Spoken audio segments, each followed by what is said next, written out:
Bismillahirrahmanirrahim. Assalamualaikum warahmatullahi wabarakatuh. Waalaikumsalam. Waalaikumsalam Waalaikumsalam warahmatullahi warahmatullahi wabarakatuh.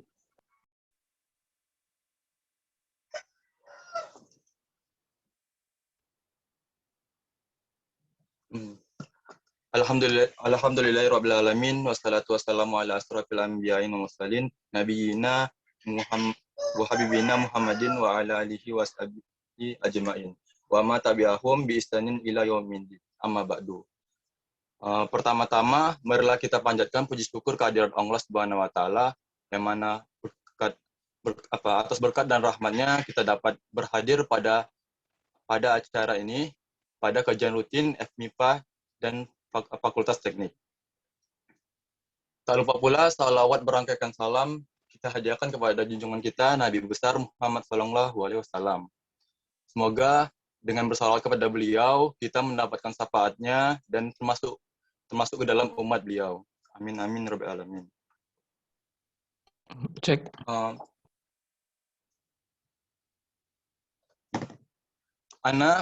Perkenalkan, Ana selaku MC dari agenda ini, acara kajian rutin FMIPA dan Fakultas Teknik ini. Terima kasih sebesar-besarnya kepada seluruh panitia, kepada seluruh yang sukseskan agenda ini.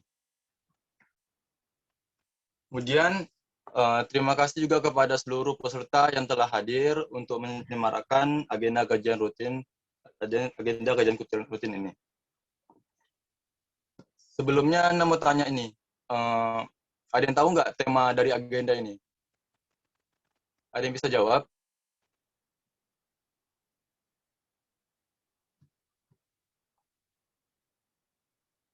Ada yang tahu nggak tema agenda ini? Kayaknya belum tahu. Oke, karena belum tahu, jadi Anda sampaikan. Tema dari agenda ini yaitu PPKMQ. Apa sih PPKMQ itu? Jadi PPKMQ itu singkatan dari perbaiki pribadi kita melalui Al-Quran.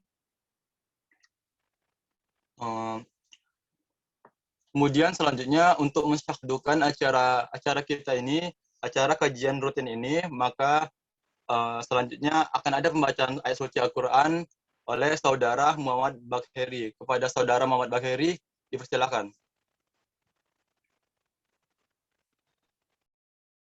Assalamualaikum warahmatullahi wabarakatuh. Waalaikumsalam Waalaikumsalam. warahmatullahi wabarakatuh. A'udzu billahi minasy syaithanir rajim. Bismillahirrahmanirrahim. Alif lam mim. Tanzilul kitabi la raiba fihi mir rabbil alamin.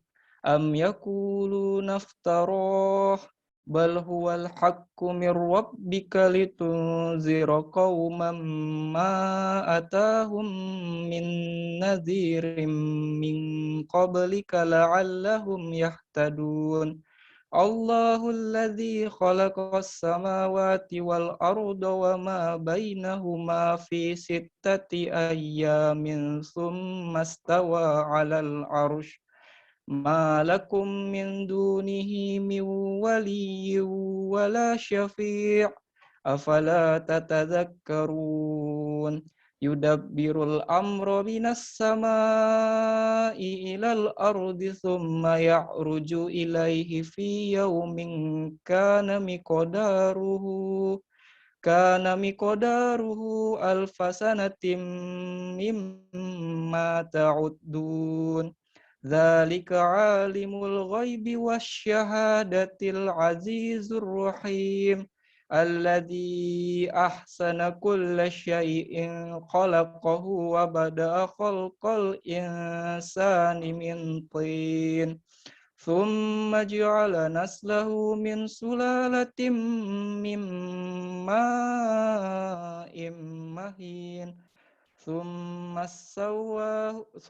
سواه ونفخ فيه من روحه وجعل لكم السمع والأبصار والأفئدة قليلا ما تشكرون وقالوا أإذا ضللنا في الأرض أإنا لفي خلق جديد بل هم بلقاء ربهم كافرون قل يتوفاكم ملك الموت الذي وكل بكم ثم إلى ربكم ترجعون.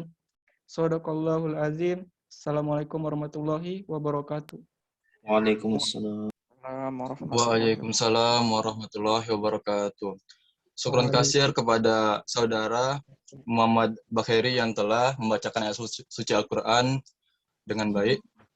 Semoga apa yang dibaca dan bagi kita yang mendengarkan sama-sama mendapatkan pahala. Amin amin rabbil alamin.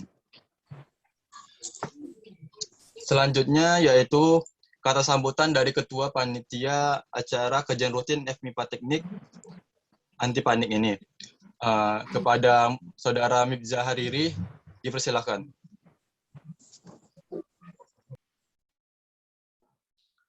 Baik, Assalamualaikum warahmatullahi wabarakatuh. Waalaikumsalam warahmatullahi wabarakatuh.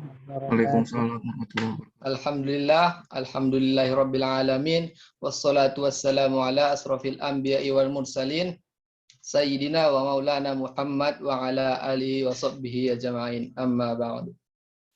Pertama kali mari kita panjatkan puji syukur atas kehadirat Allah Subhanahu wa taala yang sudah memberi kita beribu-ribu kenikmatan, baik nikmat iman serta Islam dan ditambah lagi nikmat sehat walafiat.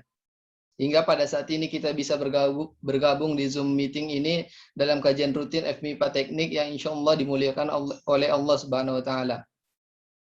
Selanjutnya bersolawat kepada Nabi kita Muhammad sallallahu alaihi wasallam. Allahumma sholli ala sayyidina Muhammad wa ala ali sayyidina Muhammad, yang kita harapkan syafaatnya di yaumil akhir kelak. Baik, selanjutnya terima kasih kepada para panitia yang telah mensukseskan kajian rutin FMIPA dan teknik ini, dan terima kasih juga kepada para partisipasi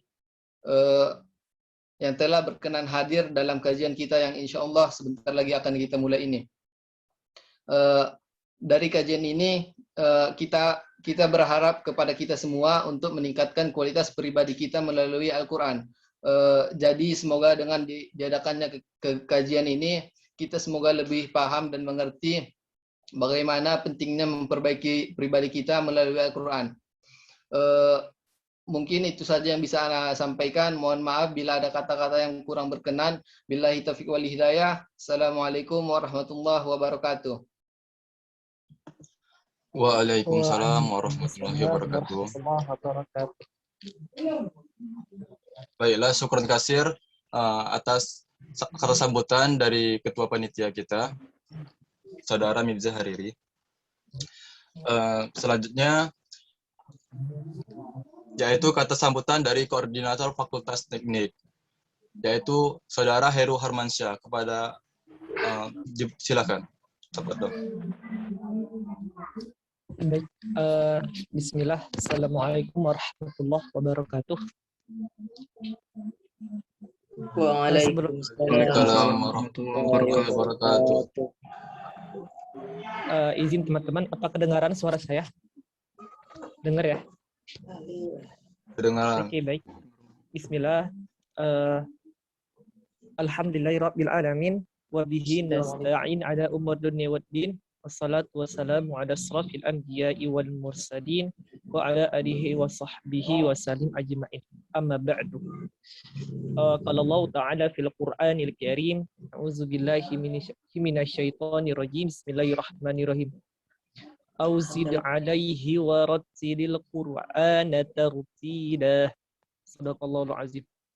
Baik, ikhwafillah, teman semua yang saya hormati, saya sayangi, dan saya cintai karena Allah, dan juga Ustadz yang sudah berkenan hadir dalam mengisi kegiatan ini, dan juga yang Allah rahmati juga ya, para teman-teman peserta, panitia, dan juga hal yang terlibat gitu ya. Puji syukur kita ucapkan kepada Allah dengan mengucapkan lafaz Alhamdulillahirabbil alamin, dengan segala nikmat Allah yang sampai sekarang ini bisa kita rasakan sampai sekarang ya. Yang itu mungkin tidak terhitung, nikmat kesehatan, nikmat kesempatan kita di dalam, mungkin kalau misalnya ada yang lagi sibuk, lagi distraksi dengan kegiatan lain, tapi teman-teman semua bisa mau meluangkan waktunya dalam hal menuntut ilmu. Kita bahwasanya kita ini manusia, yaitu tentang kita ini haus akan ilmu gitu ya. Jadi apapun itu ya, kalau misalnya ilmu itu baik maka terimalah gitu. Patut kita syukuri gitu kan. Bahwasanya dalam Quran surah Ibrahim ayat 7, la in syakartum la azidannakum wa la in kafartum inna azabi lasyadid. Barang siapa yang bersyukur atas nikmatku, maka akan kutambah nikmatku. Dan barang siapa yang kufur atas nikmatku, maka siap-siaplah azab Allah itu sangat pedih gitu kan. Baik, kita lupa pula salawat dan salam marilah kita haturkan kepada sosok uswatun hasanah kita, sosok pemimpin kita, sosok murabbi pertama kita, yaitu Nabi Muhammad SAW. Karena beliaulah gitu kan, karena beliaulah kita bisa bisa merasakan perjuangan Islam sampai saat ini gitu kan. Beliau menjadi wasilahnya, menjembatani kita gitu ya. Dan patut kita hadiahkan sholawat gitu kan. Allahumma sholli wa sallim wa barik alaihi. Semoga dengan kepada beliau kita diakui umatnya dengan cara apa ikhwah? Dengan cara yang menghidupkan sunnah-sunnah Rasulullah yang sudah Rasulullah ajarkan kepada kita. Jadi kalau misalnya di yaumil akhir nanti gitu kan, Rasulullah bertanya kepada kita gitu, dengan alasan apa kok bahwasanya kalian mengaku itu sebagai umatku katanya, sedangkan kalian tidak mengerjakan sunnah-sunnah yang aku ajarkan kepada kalian gitu. Jadi ya kita tidak hanya sholawat saja, tapi menghidupkan sunnah-sunnah Rasulullah yang Rasulullah ajarkan kepada kita begitu. Nah, sedikit ya, kenapa dari kami gitu membuat kajian ini PPKMQ ya, karena juga ini bersinggungan dengan kondisi yang sekarang pada kita alami gitu. Bahwasanya kita lagi, pemerintah bahwasanya mengadakan ini PPKM gitu kan. Ya, pemberlakuan pembatasan kegiatan masyarakat itu definisi aslinya gitu ya. Tapi definisi kita yang mau kita kreasikan itu bahwasanya perbaiki pribadi kita melalui Al-Qur'an. Teman-teman semua mungkin ini salah satu hadis ya, ini sudah tidak asing lagi bagi kita gitu kan. Dan juga mungkin teman-teman sudah pernah dengar gitu kan. Yang bunyinya itu khairukum man ta'allamal Qur'ana wa 'allamah. Bahwasanya sebaik-baik kita ialah orang yang belajar Al-Qur'an dan mengajarkannya. Di sini Allah bahwasanya mengatakan bahwasanya sebaik-baik kalian lah katanya. Sebaik-baik kalian, sebaik-baik kita yaitu ya kita mau belajar Al-Qur'an. Setelah belajar baru kita mengajarkannya, seperti itu. Nah, jadi dan juga ada salah satu hadis bahwasanya kalau kita membaca Al-Qur'an gitu kan. Membaca Al-Qur'an bahwasanya tidak mengatakan alif lam mim itu satu huruf, tapi bahwasanya alif itu satu huruf, lam itu satu huruf, mim itu satu huruf. Nah, jadi kalau misalnya teman-teman belajar Al-Qur'an, mungkin kalau misalnya masih ada yang terbata-bata, tapi ingin belajar Al-Qur'an dengan melafazkan huruf-huruf hijaiyah itu, maka terdapat 10 kebaikan dalam satu huruf gitu. Orang lagi misalnya kebanyakan gitu kan, maka beripat ganda lah pahala-pahala itu. Nah, juga sedikit lagi PPKM ini ya, bahwasanya kita mungkin ada yang sering rebahan atau sering distraksi dengan gadget gitu ya. Mungkin lebih banyak mudaratnya. Daripada itu mending kita lakukanlah hal yang bermanfaat dan juga bisa menghasilkan pahala buat kita, yaitu menyibukkan diri dengan Al-Qur'an gitu. Salah satu kalimat mungkin yang ini tidak asing bagi teman-teman semua, bahwasanya Al-Qur'an kita itu tidak bisa merubah Al-Qur'an, isi dari Al-Qur'an, tapi Al-Qur'an itulah yang bisa merubah kita. Nah, dengan kegiatan itu, dengan tema ini, PPKM ini, perbaiki pribadi kita dengan Al-Qur'an, ya salah satunya itu ya itu tadi gitu kan, bahwasanya Al-Qur'an bisa merubah kita gitu kan. Dengan memahami maknanya, kita tadaburi ayatnya, makna dari ayat demi ayat, surah demi surah, maka Al-Qur'an itulah sebagai mukjizat bahwasanya bisa merubah pribadi kita yang insya Allah yang mungkin sudah baik tapi ingin lebih baik lagi gitu. Mungkin ya itu ya sedikit dari Ana, dan juga mungkin sedikit jazakallah khair Ustadz yang sudah mau berkenan gitu ya, berkenan untuk menghadiri kegiatan ini.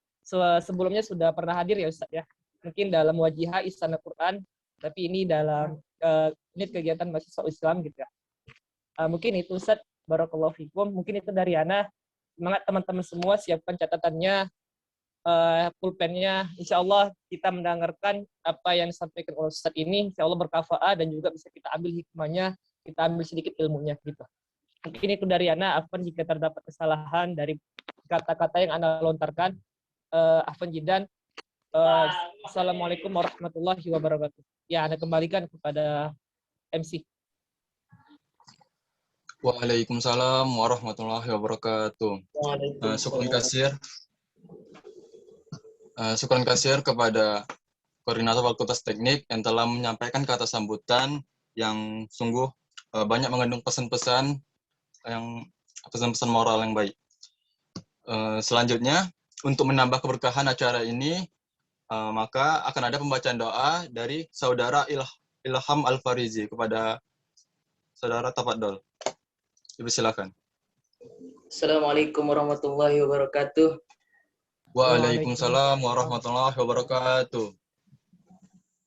Na'udzu billahi minasyaitonir rajim. Bismillahirrahmanirrahim. Alhamdulillahi rabbil alamin wassalatu wassalamu ala asyrafil anbiya'i wal mursalin wa ala alihi wa ashabihi ajmain.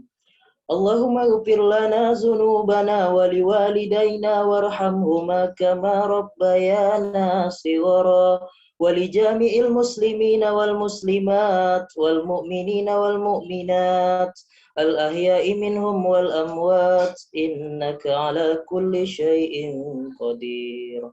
Allahumma anzinir rahmah wasyihata wassalamata wal barakah wal taufiq wal hidayah wa rizqa alaina ya Allah birahmatika ya arhamar rahimin. Allahumma rizqna rizqan jadidan halalan tayyiban mubarakah wa ukhran mubarakah wa amalan mutaqabbala wa ilman nafi'ah wa waladan salihah wa zamban maghfura wa tijaratan lan tabur birahmatika ya arhamar rahimin. Allahumma inna nas'aluka ridhaka wal jannah wa na'udzubika min sakhatika wan nar.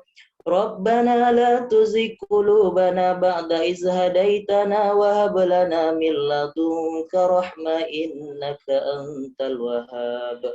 Allahumma dafa'anna al-bala'a wal waba' wal ghala' wal fahsya'i wal munkar wasyuyukal mukhtalifah wasyada'ida wal mihan wal fitan ma zahara minha wa ma batan min baladina hadza khassa wa min buldanil muslimina ammah innaka ala kulli syai'in qadir. Allahumma inna na'udzu bika minal hammi wal hazan wa na'udzu bika minal azzi wal kasal wa na'udzu bika minal jubni wal bukh wa na'udzu bika min ghalabatid daini wa qahrir rijal. Rabbana zalamna anfusana wa illam taghfir lana wa tarhamna lanakunanna minal khasirin.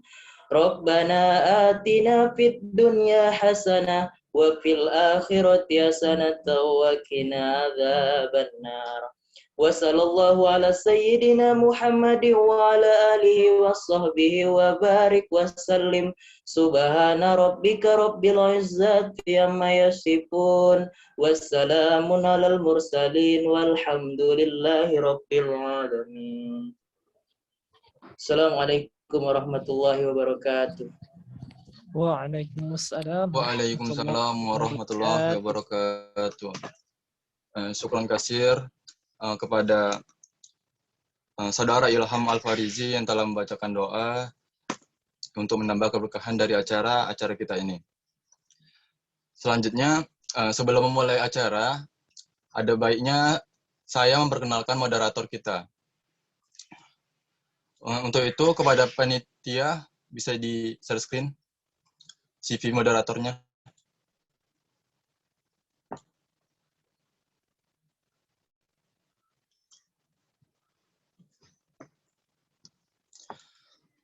Moderator kita yaitu yang bernama Fajar Maulana Nasution. Kemudian tempat dan tanggal lahir Padang Sidempuan 4 Januari 2002, jenis kelamin laki-laki, agama Islam, fakultas dan jurusan itu Fakultas FMIPA, jurusan Matematika. Organisasi semasa kuliah yaitu Ukmi Ar-Rahman Unimed dan LP2IM Unimed. Kemudian alamat asal di Jalan Dwi Kora 2, Desa Pal 4, PK Kecamatan Padang Sidempuan, Tenggara Kota, Padang Sidempuan, Sumatera Utara di Indonesia. Kemudian jika ada yang ingin mencatat nomor HP-nya yaitu 0821 6825 1893. Ada emailnya juga. Kemudian adalah keunggulan diri yaitu kepemimpinan, kolaborasi, dan kontribusi. Masya Allah. Kemudian moto hidupnya yaitu hidup yang singkat butuh perjuangan hebat. Masya Allah. Selanjutnya.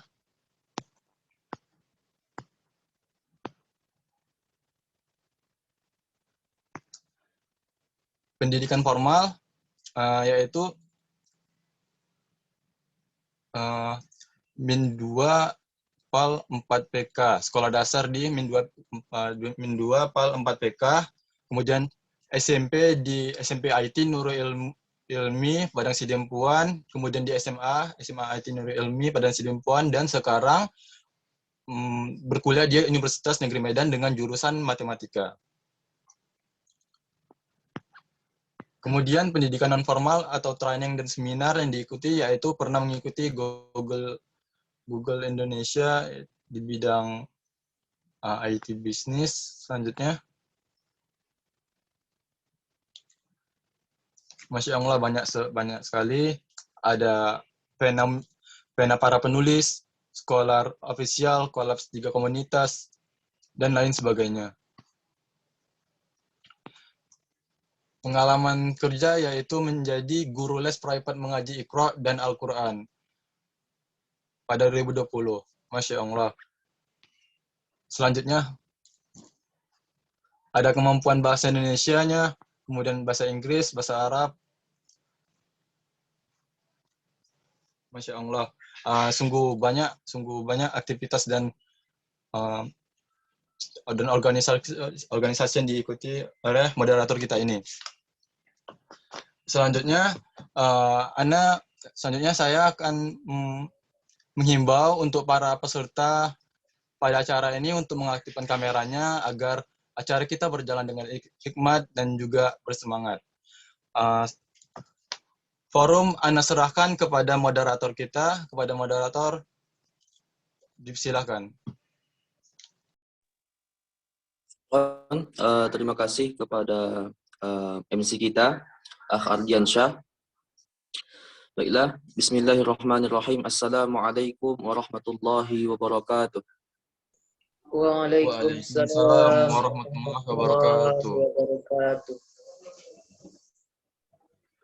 Innal hamdalillah nahmaduhu wa nasta'inuhu wa nastaghfiruh wa na'udzu billahi min shururi anfusina wa min sayyiati a'malina. Man yahdihillahu fala mudilla lahu wa man yudlilhu fala hadiya lahu. Ashhadu an la ilaha illallah wahdahu la syarika lah wa ashhadu anna Muhammadan abduhu wa rasuluh. Allahumma salli ala sayyidina Muhammad wa ala ali sayyidina Muhammad.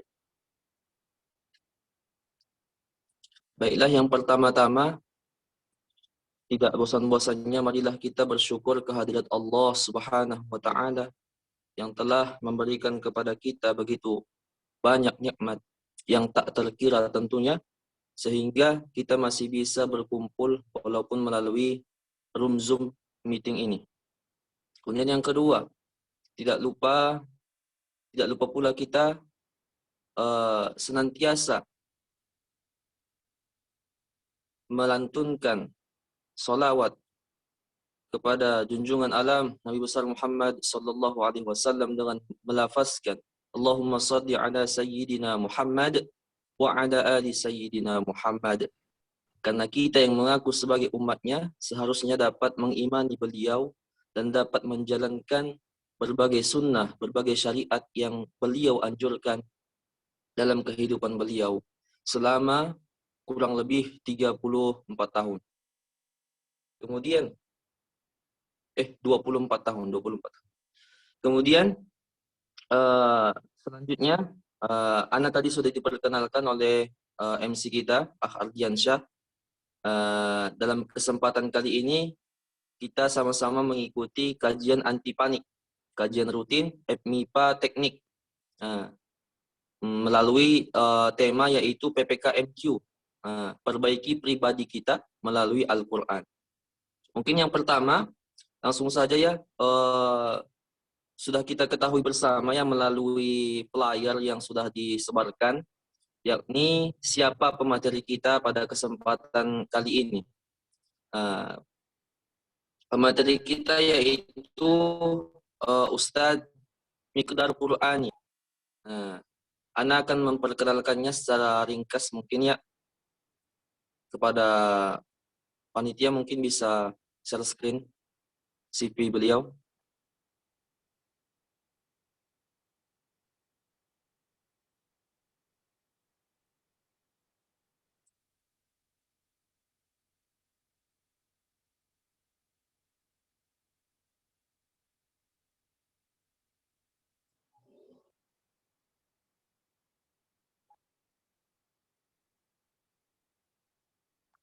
Baik, nama beliau adalah Miqdar Qur'ani, tempat dan tanggal lahir yaitu di Lamongan 24 Mei 1997.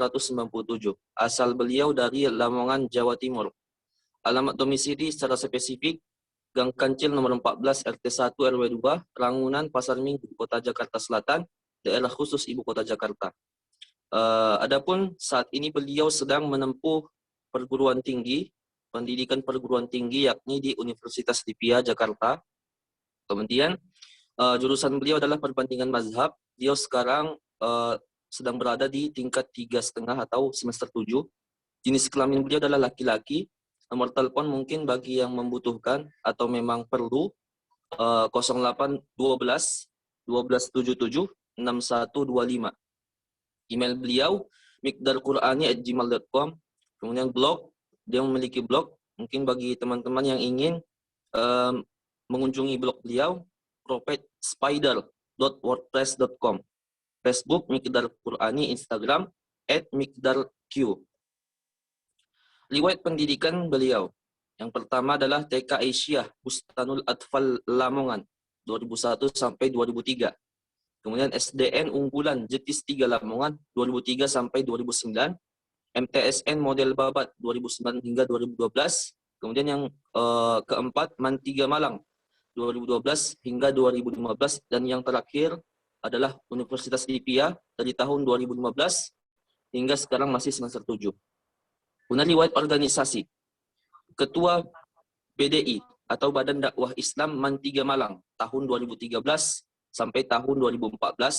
Kabid Keagamaan OSIS MAN 3 Malang 2013 hingga 2014. Perwakilan Rohis Jawa Timur di pagelaran Munas Rohis Nusantara 2013 dan 2014. Dan yang terakhir, beliau adalah Ketua LDK Al-Fatih Lipia tahun 2019. Prestasi beliau ya tak kalah banyaknya dengan riwayat organisasi beliau, sangat banyak sekali, terutama dalam bidang Al-Quran sesuai dengan tema kita kali ini. Juara 3 Lomba Tartil, juara 3 KTI, kemudian juara 1 Olimpiade PAI, dan yang terakhir juara 2 Olimpiade Sejarah Kebudayaan Islam.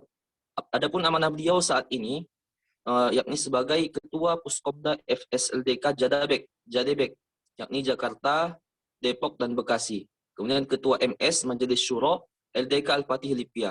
Staf pengajar Ma'had Ali IQF Indonesia Quran Foundation. Founder Komunitas Literasi Gelar Tikar atau Gerakan Literasi Tepikardia. Mungkin itu saja yang dapat diperkenalkan dari beliau, mungkin yang dapat diulik tentang pribadi beliau.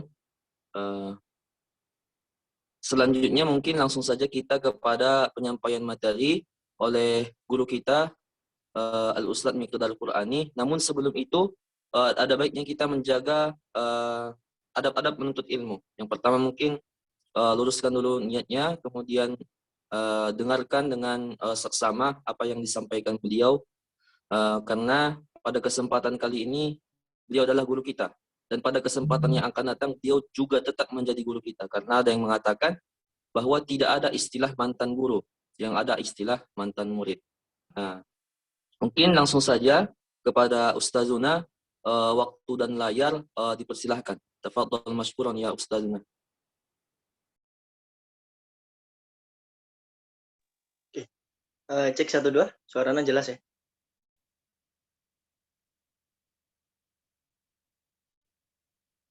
Cek 1 2, suara jelas? Jelas Ustaz. Bismillahirrahmanirrahim. Wahaikum bitahiyatil Islam, tahiyah mubarakah, tahiyah alil jannah. Assalamualaikum warahmatullahi wabarakatuh. Waalaikumsalam warahmatullahi wabarakatuh. Alhamdulillahi wa kafa. Salatu wassalamu ala nabiyil mustafa wa ala alihi wa sahbihi ahlus sidqi wal wafa, amma ba'du. Puji syukur kehadirat Allah Subhanahu wa taala yang masih melimpahkan kesehatan yang kemudian membuat diri-diri kita bisa hadir pada siang hari ini.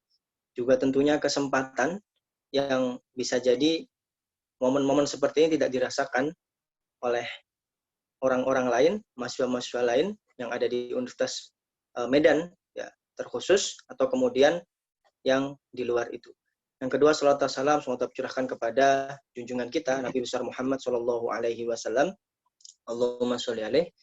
Beliau adalah pemimpin yang para pemimpin, idolanya para idola, jagoannya para jagoan, yang di situ dengan perjuangan dan pengorbanan beliau akhirnya kita bisa merasakan nikmatnya iman, Islam dan ihsan.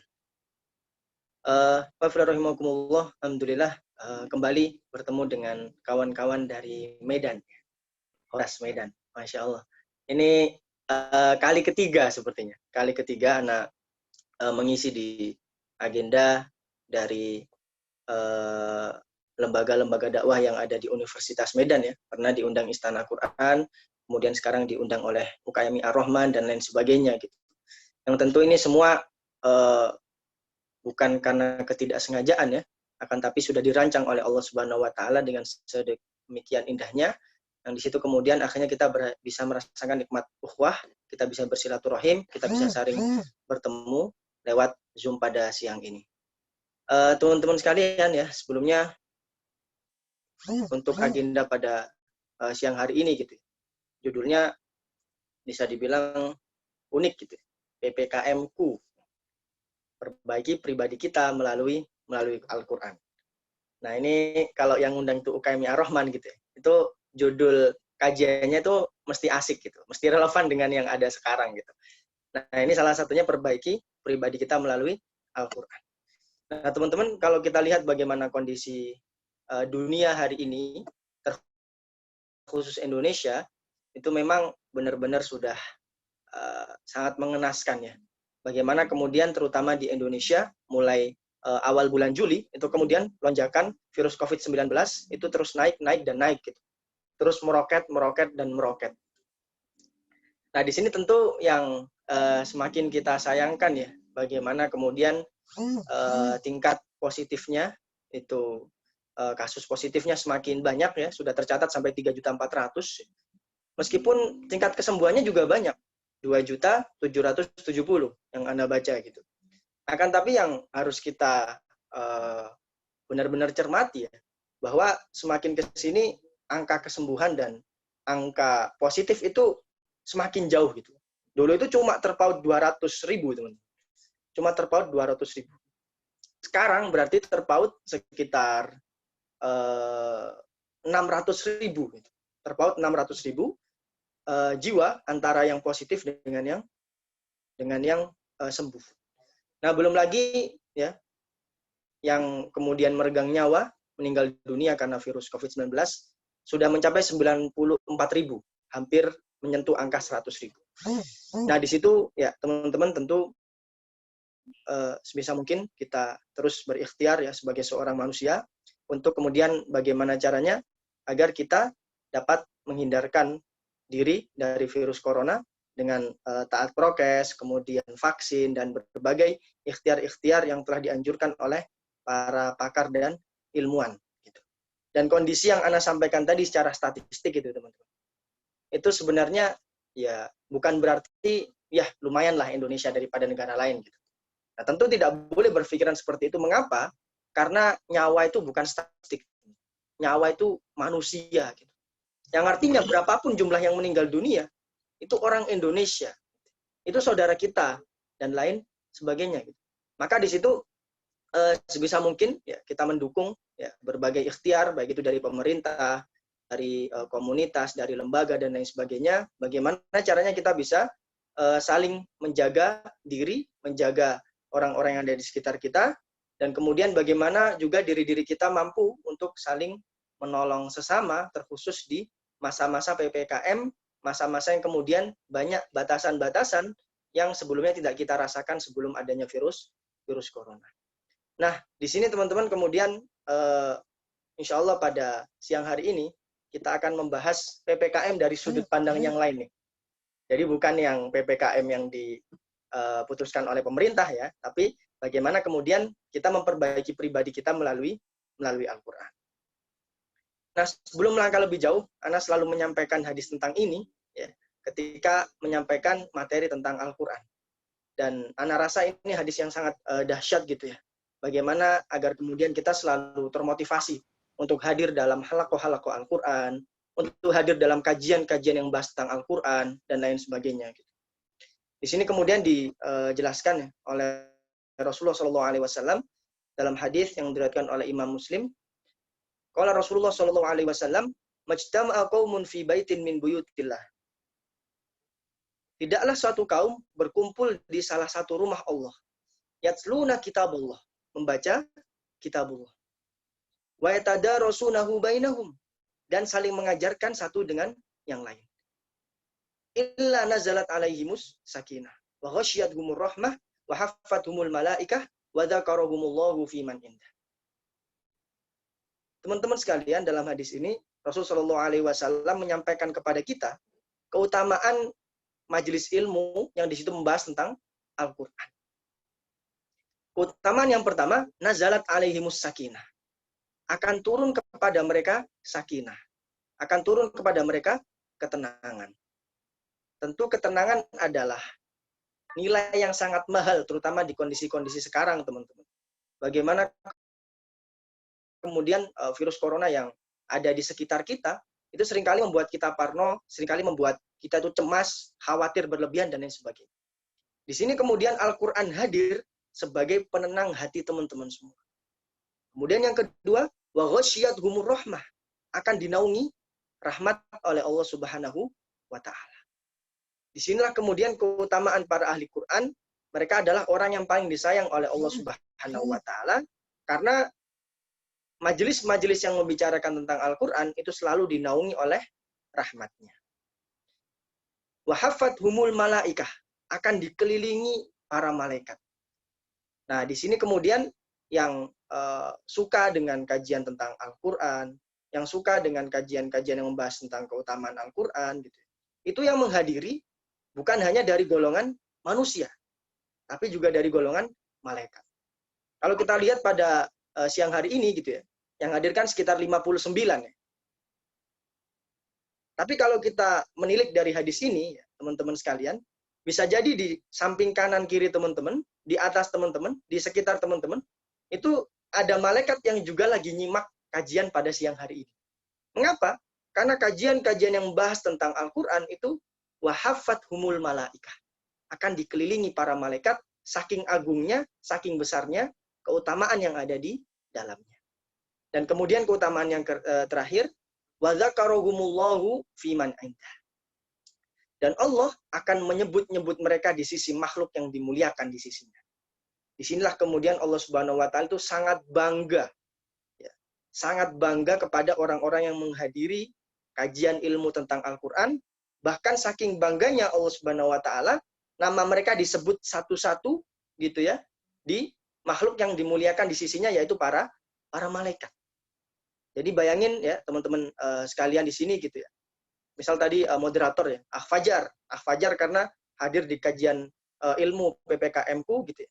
Sekarang nama Fajar ini sedang disebut-sebut oleh Allah Subhanahu wa taala di antara para malaikat. Coba rasain gimana ya feel-nya gitu. Allah membangga-banggakan kita di hadapan makhluk yang tidak pernah bermaksiat kepada Allah. Makhluk yang kemudian diciptakan dari cahaya. Makhluk yang kemudian selalu taat bertasbih kepada Allah Subhanahu wa taala. Ini adalah 4 keutamaan yang menurut ana harus selalu kita jadikan motivasi untuk hadir di majelis-majelis Al-Qur'an. Nah, wa fillah rahimakumullah, tentu di keadaan PPKM seperti ini ya, bahkan sejak virus corona itu hadir gitu ya, maka ada tren baru ya. Tren baru itu dihadirkan oleh rumah-rumah tahfiz, lembaga-lembaga Quran ya. Bagaimana kemudian kita karantina bersama Al-Quran. Tentu yang terbaik di kondisi-kondisi sekarang ya, apalagi di zona merah, itu bagaimana kemudian kita menjaga diri kita agar tidak menularkan virus ke orang lain. Menjaga diri kita agar tidak terkena virus itu sendiri dan lain sebagainya. Maka kemudian stay at home menjadi hashtag yang sampai sekarang selalu viral di sosial media. Nah, di sini karantina kita sebisa mungkin jangan sampai hanya karantina secara fisik. Jangan sampai hanya karantina yang di situ membuat diri-diri kita di rumah tanpa melakukan agenda-agenda yang bermanfaat. Tapi mari bersama-sama untuk berkarantina bersama Al-Quran. Karena segala sesuatu yang berhubungan dengan Al-Quran itu pasti memiliki keutamaan yang paling besar. Bahkan puncak keutamaan itu pasti ada hubungannya dengan Al-Quran. Nabi terbaik daripada nabi-nabi yang ada sebelumnya, Nabi Muhammad SAW, diturunkan kepadanya mukjizat yang berupa Al-Quran.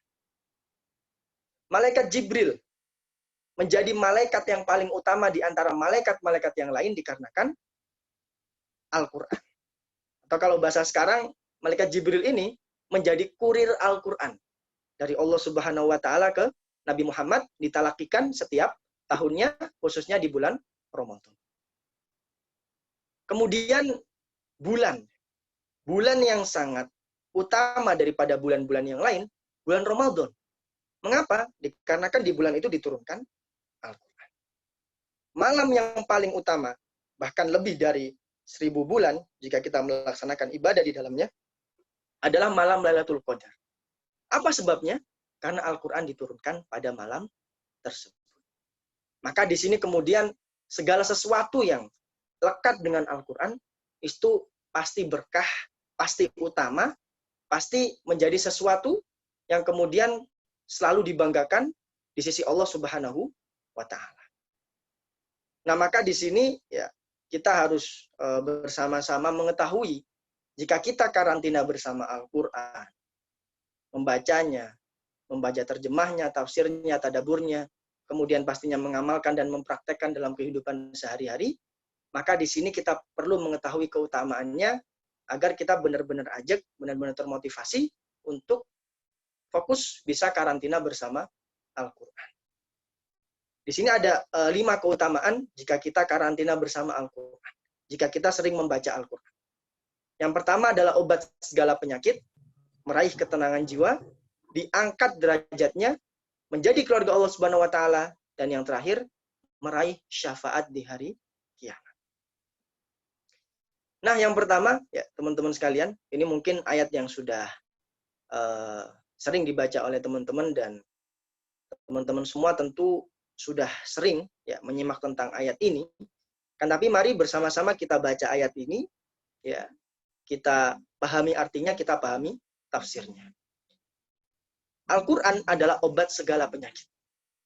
Disampaikan oleh Allah Subhanahu wa taala dalam surat Al-Isra ayat 82. Wa nunazzilu minal Qur'ani ma huwa syifaa'u wa rahmatul lil mu'minin wala yazidul zalimina illa khasar. Dan kami turunkan dari Al-Qur'an suatu yang menjadi penawar dan rahmat bagi orang-orang yang beriman, dan Al-Qur'an itu tidaklah menambah kepada orang-orang yang zalim selain kerugian. Nah, teman-teman, dalam ayat ini ada dua keutamaan dari Al-Qur'an ketika Al-Qur'an itu diturunkan. Yang pertama menjadi obat, dan yang kedua menjadi rahmat. Nah, teman-teman, di sini kemudian Allah Subhanahu wa taala menjelaskan Al-Qur'an itu syifa, bukan dawa. Jadi kalau di dalam bahasa Arab, obat itu artinya bukan syifa. Ya, dalam bahasa Arab itu bukan syifa, tapi dawa. Mengapa Allah Subhanahu wa taala menyampaikan di sini syifa? Ya, dan kemudian para penerjemah menuliskannya sebagai penawar, seakan-akan maknanya sama dengan obat. Karena di sini ada perbedaan antara dawaun dan syifaun. Kalau dawaun, obat, ya, dalam bahasa Arab, itu di situ adalah obat yang bisa jadi menyembuhkan, bisa jadi enggak. Jadi kan misal teman-teman jika sakit gitu ya, dikasih obat sama dokter. Obat itu kan belum tentu menyembuhkan. Bisa jadi malah menimbulkan gejala lain, menimbulkan efek samping lain, dan lain sebagainya. Akan tetapi, jika kemudian dalam bahasa Arab itu disebut syifa, maka syifa adalah obat yang pasti menyembuhkan. Nggak bisa nggak menyembuhkan. Pasti menyembuhkan. Maka Allah Subhanahu wa taala menyebutnya di sini syifaun, bukan dawaun. Karena Al-Qur'an sebagai penyembuh, sebagai penawar, itu pasti menyembuhkan orang-orang yang membacanya, membaca terjemahnya, mentadaburi isinya, membaca tafsirnya, dan pastinya mengamalkan isinya. Nah, di sini teman-teman sekalian yang kalau menurut Ana relate gitu ya. Relate berhubungan dengan kondisi pandemi sekarang. Bagaimana kemudian kita itu kan seringkali yang digaungkan oleh pemerintah itu kan menjaga protokol kesehatan ya. Memakai masker, menjaga jarak, dan lain sebagainya. Yang sifatnya itu adalah ikhtiar-ikhtiar dari manusia secara kedokteran. Akan tapi seringkali kita melupakan Al-Quran sebagai obat itu sendiri. Ustadz, yang dimaksud Al-Quran sebagai obat itu gimana? Nah, teman-teman, di sini dijelaskan oleh Imam Al-Qurtubi dalam tafsirnya. Beliau menjelaskan bahwa yang dimaksud penawar di sini ada dua makna. Yang pertama adalah penawar atau obat bagi seluruh penyakit hati. Al-Quran adalah obat agar kemudian kita tidak galau. Al-Quran adalah obat agar kemudian diri-diri kita ya, tidak jatuh dalam penyakit-penyakit psikologi. Al-Quran itu kemudian mampu menenangkan hati kita secara mental dan lain sebagainya. Jadi yang sifatnya batiniyah, yang sifatnya batin, ruhiyah, itu kemudian Al-Quran ini menjadi obat. Nah, kemudian fungsi kedua dari obat ini bukan hanya yang sifatnya batin doang, teman-teman, tapi juga yang sifatnya lahiriah. Yang di situ kemudian, jika teman-teman sakit, kemudian membaca Al-Quran, meniatkan bacaan itu untuk menyembuhkan penyakit teman-teman, maka di situ insya Allah manjur penyakit teman-teman bisa sembuh karena Al-Quran. Emang beneran, Ustaz? Emang ada hadis yang menyampaikan itu? Gitu? Ada, teman. Jadi pernah suatu kali, Rasulullah SAW itu mengutus 60 sahabat. 30 sahabat. Mengutus 30 sahabat untuk melakukan sariyah. Jadi sariyah itu ekspedisi. Ekspedisi untuk kemudian ada quest-questnya gitu ya. Kalau bahasa game gitu ya. Ada quest-questnya, ada target-targetnya, mau ngapain aja ketika perjalanan gitu. Nah, 30 orang ini ketika melakukan perjalanan, itu kemudian mereka beristirahat di sebuah perkampungan, yang di situ perkampungan ini milik satu suku, ya. Dan kebetulan ketika itu kepala sukunya sedang sakit, ya, karena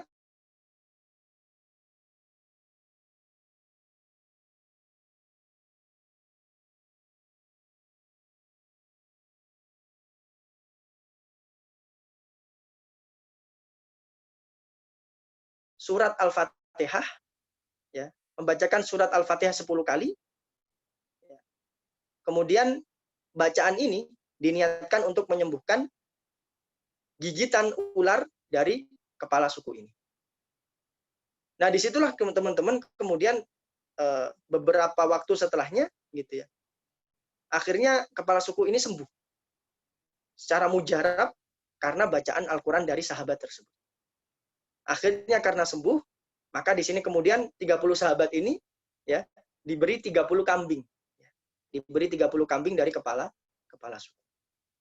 Juga diriwayatkan dalam sebuah hadis yang sahih, ya, bahwa Rasulullah SAW disampaikan oleh Aisyah radhiyallahu anha, istri tercintanya, beliau menyampaikan bahwa Rasulullah SAW ketika sedang sakit di bagian manapun itu, Rasul selalu mengambil tangannya diginikan, ya, kemudian membaca Al-Mu'awwidzat.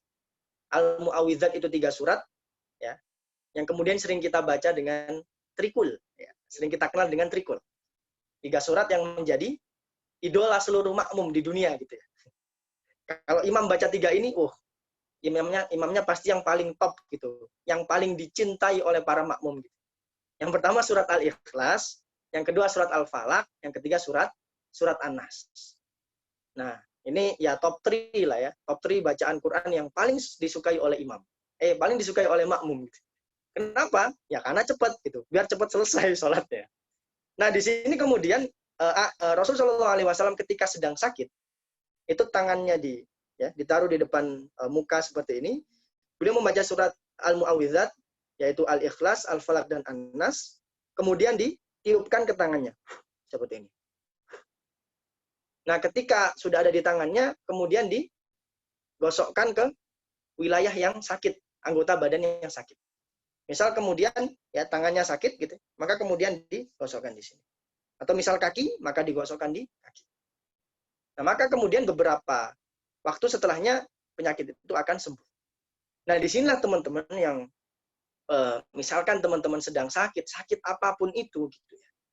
Jangan lupa untuk selalu dekat dengan Al-Quran. Karena Al-Quran itu syifa.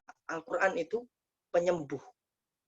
Dan penyembuhnya di sini bukan hanya penyembuh penyakit batin, tapi juga penyembuh penyakit-penyakit yang lahiriah. Bukan hanya yang sifatnya penyakit-penyakit hati, tapi juga penyakit-penyakit fisik. Maka Al-Quran sebagai obat segala penyakit, ini harus terus-menerus menjadi the first medicine, gitu ya. Menjadi obat utama kita, ya, setelah obat-obat yang lain. Maka obat ini, ya, jangan sampai kemudian kita tinggalkan, jangan sampai kemudian kita lupakan. Itu yang pertama. Nah, yang kedua, ini juga penting, apalagi di masa-masa PPKM seperti ini, apalagi teman-teman semua nih yang sedang masuk quarter life crisis, gitu ya. Umur-umur di mana seseorang itu mempertanyakan jati dirinya, seseorang itu seringkali insecure dengan pencapaian orang-orang yang ada di sekitarnya, dan lain sebagainya. Jadi ini adalah ayat, ya, yang menjelaskan bahwa dengan kita membaca Al-Quran, maka kita akan meraih ketenangan jiwa. Disebutkan dalam surat Ar-Ra'd ayat 28, Allah Subhanahu wa taala berfirman, "Alladzina amanu wa tatma'innu qulubuhum bidzikrillah. Ala bidzikrillahi tatma'innul qulub." Orang-orang yang beriman dan hati mereka menjadi tentram dengan mengingat Allah, ala bidzikrillah. Ingatlah, hanya dengan mengingat Allah, tatma'innul qulub, hati menjadi tentram. Nah, teman-teman sekalian, ada seorang tabi'in yang bernama Mujahid. Beliau adalah tabi'in yang ahli tafsir. Beliau menyampaikan bahwa bizikrillah, mengingat Allah di sini adalah qiraatul Quran, membaca Al-Quran. Maka barang siapa yang senantiasa membaca Al-Quran, maka ketahuilah hati-hati mereka itu selalu tentram. Masalah apapun yang sedang dihadapi, selalu dapat dia hadapi dengan slow, dengan soft, dengan tetap memakai akal sehat, dengan tetap tidak terbebani dengan berbagai hal-hal yang menjadi kekhawatiran dia, dan lain sebagainya. Di sini teman-teman, ketenangan jiwa itu mahal harganya. Terutama di masa-masa sekarang. PPKM, virus corona, gitu, itu nggak cuma membahayakan dari sisi penyakit-penyakit fisik yang terlihat, tapi juga penyakit-penyakit yang abstrak yang nggak terlihat. Oke, yang kita lihat sekarang tadi gitu. Ada yang kena positif corona sampai 3.400.000 gitu. Itu penyakit fisik. Belum lagi penyakit-penyakit fisik yang lain banyak. Tapi seringkali yang kemudian juga luput dari pandangan kita ya tentang penyakit psikologi, tentang penyakit mental. Diakui atau tidak, pastinya kondisi PPKM seperti ini, kondisi virus corona yang belum kita ketahui kapan selesainya, ini seringkali bikin kita stres, seringkali bikin kita depresi. Misalkan teman-teman gitu kan di Universitas Medan, ini nggak tahu gimana kebijakan rektornya ya. Tapi kemudian kita lihat ya di universitas-universitas lain gitu kan, yang paling membuat mereka depresi di kondisi corona seperti ini kan UKT itu nggak berubah gitu. UKT offline sama online sama. Oke, mungkin setelah mahasiswa demo itu kemudian dikurangin. Tapi cuma berapa persen sih gitu. Masih memberatkan. Masih memberatkan orang tua yang kemudian menggantungkan kehidupannya ya dengan roda ekonomi yang sekarang dibatasi. Dan di sini kemudian akhirnya ya, mahasiswa itu depresi. Dia bukan cuma mikirin gimana kuliah, tapi gimana cara bayar UKT kuliah. Yang mungkin sebelum corona nggak dia pikirkan. Belum lagi masalah-masalah lain nih. Sebagai seorang pemuda di masa-masa quarter life crisis gitu. Teman-teman ya sekarang gitu kan, kalau kita baca bukunya Mark Manson gitu kan, yang kalau diterjemahkan dalam bahasa Indonesia itu yang seni bersikap bodoh amat, itu beliau menjelaskan tentang penyakit psikologi dan penyakit mental yang kemudian pada hari ini itu menyebar luas dikarenakan sosial media. Jadi yang beliau buat permisalan itu seperti ini. Jika misalkan ada seorang pemuda, dia itu kerjanya sebagai peternak. Ya, kerjanya sebagai peternak. Dia misalkan mengembala kambing, mengembala domba gitu. Misalkan di hari itu dia sedang membersihkan kotoran domba. Membersihkan kotoran domba, membersihkan kandangnya, udah bersih gitu. Setelah itu dia istirahat, tidur siang, selesai. Akan tapi zaman ini teman-teman nggak bisa seperti itu. Zaman sekarang, misalkan ya, ada pemuda, kemudian dia mengembala kambing, dia habis membersihkan kotoran kambing, membersihkan kandang dan lain sebagainya. Setelah itu dia buka HP, dia buka Instagram, dia buka Facebook dan lain sebagainya. Di situ kemudian dia ngelihat tuh, oh temennya udah ada yang bisa beli mobil, oh temennya udah ada yang habis wisuda, oh temennya udah ada yang habis nikah dan lain sebagainya. Akhirnya dia insecure, akhirnya dia ngerasa kayak apa yang dia lakukan tadi itu nggak ada gunanya. Nah, inilah kemudian sosial media itu diakui atau tidak, itu menyebarkan penyakit-penyakit mental dan psikologi secara luas. Makanya para psikolog itu ketika ada orang yang udah seringkali insecure, seringkali overthinking, negative thinking dikarenakan berbagai postingan-postingan di Instagram atau di sosial media yang lain, mereka kemudian merekomendasikan untuk detox digital. Ya, detox digital itu kita menguninstall sosial media semuanya agar apa? Agar kemudian hidup kita tenang, kita nggak bandingin pencapaian kita dengan orang lain. Karena untuk apa dibandingin? Bisa jadi start kita beda. Dan kemudian yang paling penting lagi, tujuan hidup kita beda. Maka nggak bisa kita bandingkan secara apple to apple. Nah, di sini teman-teman Al-Quran hadir untuk menenangkan jiwa teman-teman karena penyakit mental, penyakit psikologi, quarter life crisis, dan lain sebagainya. Kalau Anda kan lagi depresi, lagi stres, baca Quran. Ala bidzikrillahi tatmainnul qulub. Ingatlah, hanya dengan mengingat Allah, hanya dengan membaca Al-Quran, hati menjadi tentram. Kemudian keutamaan yang ketiga, karantina bersama Al-Quran. Ini hadis yang diriwayatkan oleh Ibnu Majah. Ahlul Quran, ahlullah wa khassatuh. Ahlul Quran adalah keluarga Allah dan orang-orang terkhususnya. Sungguh dahsyat ya keutamaan dari ahli Al-Quran gitu. Di sini Ahlul Quran disampaikan oleh Syekh Imam Al-Imam As-Sindi dalam kitabnya Hasyiatus Sindi ala Sunan Ibnu Majah. Beliau menyampaikan bahwa Ahlul Quran yang dimaksud di sini adalah man yaqra'ul Quran ana al-lail wa atrafan nahar wa ya'malu bihi. Orang-orang yang kemudian senantiasa membaca Al-Quran, baik itu pada malam hari maupun pada siang hari, wa ya'malu bihi, dan mengamalkan isinya. Orang-orang yang senantiasa membaca Al-Qur'an, baik itu di waktu pagi, siang, dan sore, dan dia tidak lupa untuk mengamalkan isinya. Ketika Allah minta agar menjauhi zina, maka dijauhi zina. Ketika Allah minta untuk menjauhi riba, maka menjauhi riba. Ketika Allah minta untuk sholat, maka dia sholat. Ketika Allah minta agar dia puasa, maka dia puasa, dan lain sebagainya. Ini adalah orang-orang yang mengamalkan isi dari Al-Quran. Ahlul Quran itu kemudian mendapat kekhususan, predikat di sisi Allah. Menjadi keluarga Allah dan orang-orang terkhususnya. Jadi bayangin teman-teman, ya, Allah Subhanahu wa Ta'ala itu memiliki keluarga di dunia. Tentu bukan keluarga yang di situ secara fisik gitu ya. Bukan keluarga yang di situ yang dimaksud adalah secara lahiriah, bukan. Tapi orang-orang terkhusus, orang-orang yang sangat dekat dengan Allah Subhanahu wa Ta'ala. Orang-orang yang kemudian senantiasa mendapat rahmat, hidayah, maghfirah, dan keberkahan oleh Allah Subhanahu wa Ta'ala. Siapakah mereka? Ahlul Quran. Maka jangan sampai ketika kondisi virus corona seperti ini, kita malah jauh dari Quran. Kita malah jauh dari ibadah kepada Allah Subhanahu wa Ta'ala. Tapi mari bersama-sama kita malah semakin dekat dengan Allah.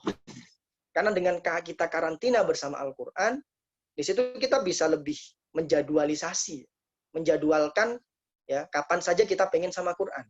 Kan sekarang semuanya serba daring. Ya. Karena semuanya serba daring, agenda kita itu bisa dikondisikan semau kita gitu. Tinggal kita atur aja jadwalnya secara teratur. Nah, ketika dalam kondisi seperti ini, maka mari bersama-sama berlomba-lomba untuk menjadi keluarga Allah dan orang-orang terkhususnya. Siapakah mereka? Orang-orang yang membaca Al-Quran pada pagi, siang maupun sore maupun malam, dan yang pastinya mereka mengamalkan isi dari Al-Quran. Kemudian keutamaan yang keempat ya, juga merupakan keutamaan yang sangat dahsyat ya. Di sini dijelaskan dalam hadis yang diriwayatkan oleh Imam Muslim, Innallaha yarfa'u bihadzal kitabi aqwaman wa yad'u bihi akharin. Sesungguhnya Allah Subhanahu wa Ta'ala mengangkat derajat seseorang dengan kitab ini, yaitu Al-Qur'an, dan merendahkan yang lain dengan kitab ini juga Al-Qur'an. Hadis ini ya teman-teman, itu ingin menyampaikan kepada kita ya, bagaimana Al-Quran itu dapat mempengaruhi derajat seseorang. Baik itu tinggi maupun rendah, baik itu di dunia maupun di akhirat. Ketika di dunia, ya, teman-teman bisa pastikan, orang yang dekat dengan Al-Quran, orang yang menghafal Al-Quran, orang yang senantiasa mengamalkan isi Al-Quran. Orang-orang seperti ini, kalau teman-teman lihat kehidupannya, insya Allah mereka nggak akan jatuh dalam kemiskinan. Insya Allah mereka nggak akan ya, diberi musibah bertubi-tubi dan lain sebagainya. Akan tetapi ya, mereka senantiasa diangkat derajatnya oleh Allah Subhanahu wa Ta'ala. Karena apa? Karena Quran selalu ada di hatinya. Akan tetapi ketika orang-orang itu jauh dari Al-Quran, maka bersiaplah untuk kemudian Allah merendahkan yang lain dengan kitab ini. Allah merendahkan orang-orang Yahudi dan Nasrani dengan kitab ini. Allah merendahkan orang-orang yang musuh Islam dengan kitab ini. Allah Subhanahu wa Ta'ala merendahkan orang-orang yang kemudian memperolok isi-isi Al-Quran dan lain sebagainya. Jika mereka belum direndahkan di dunia, maka ketahuilah mereka pasti akan direndahkan di akhirat. Dan akhirat itu sifatnya abadi. Ya. Lebih lama daripada dunia yang fana ini. Maka dengan kita dekat dengan Al-Quran, dengan kita karantina bersama Al-Quran, derajat kita dinaikkan. Ya. Jadi kita nggak perlu tuh untuk kemudian jauh-jauh ke tempat-tempat yang di situ terkondisikan untuk beribadah. Cukup dengan di rumah aja, kemudian teman-teman fokus untuk memperdalam isi Al-Quran, maka derajatnya diangkat oleh Allah Subhanahu wa Ta'ala. Nah, kemudian yang terakhir, dan ini adalah keutamaan yang sangat tinggi ya, terutama yang konteksnya itu di akhirat. Bagaimana kemudian Al-Quran itu mampu memberi syafaat, memberi pertolongan di hari kiamat. Dijelaskan dalam hadis yang diriwayatkan oleh Imam Muslim, Iqra'ul Qur'an fa innahu ya'ti yaumal qiyamah syafi'an li ashabi.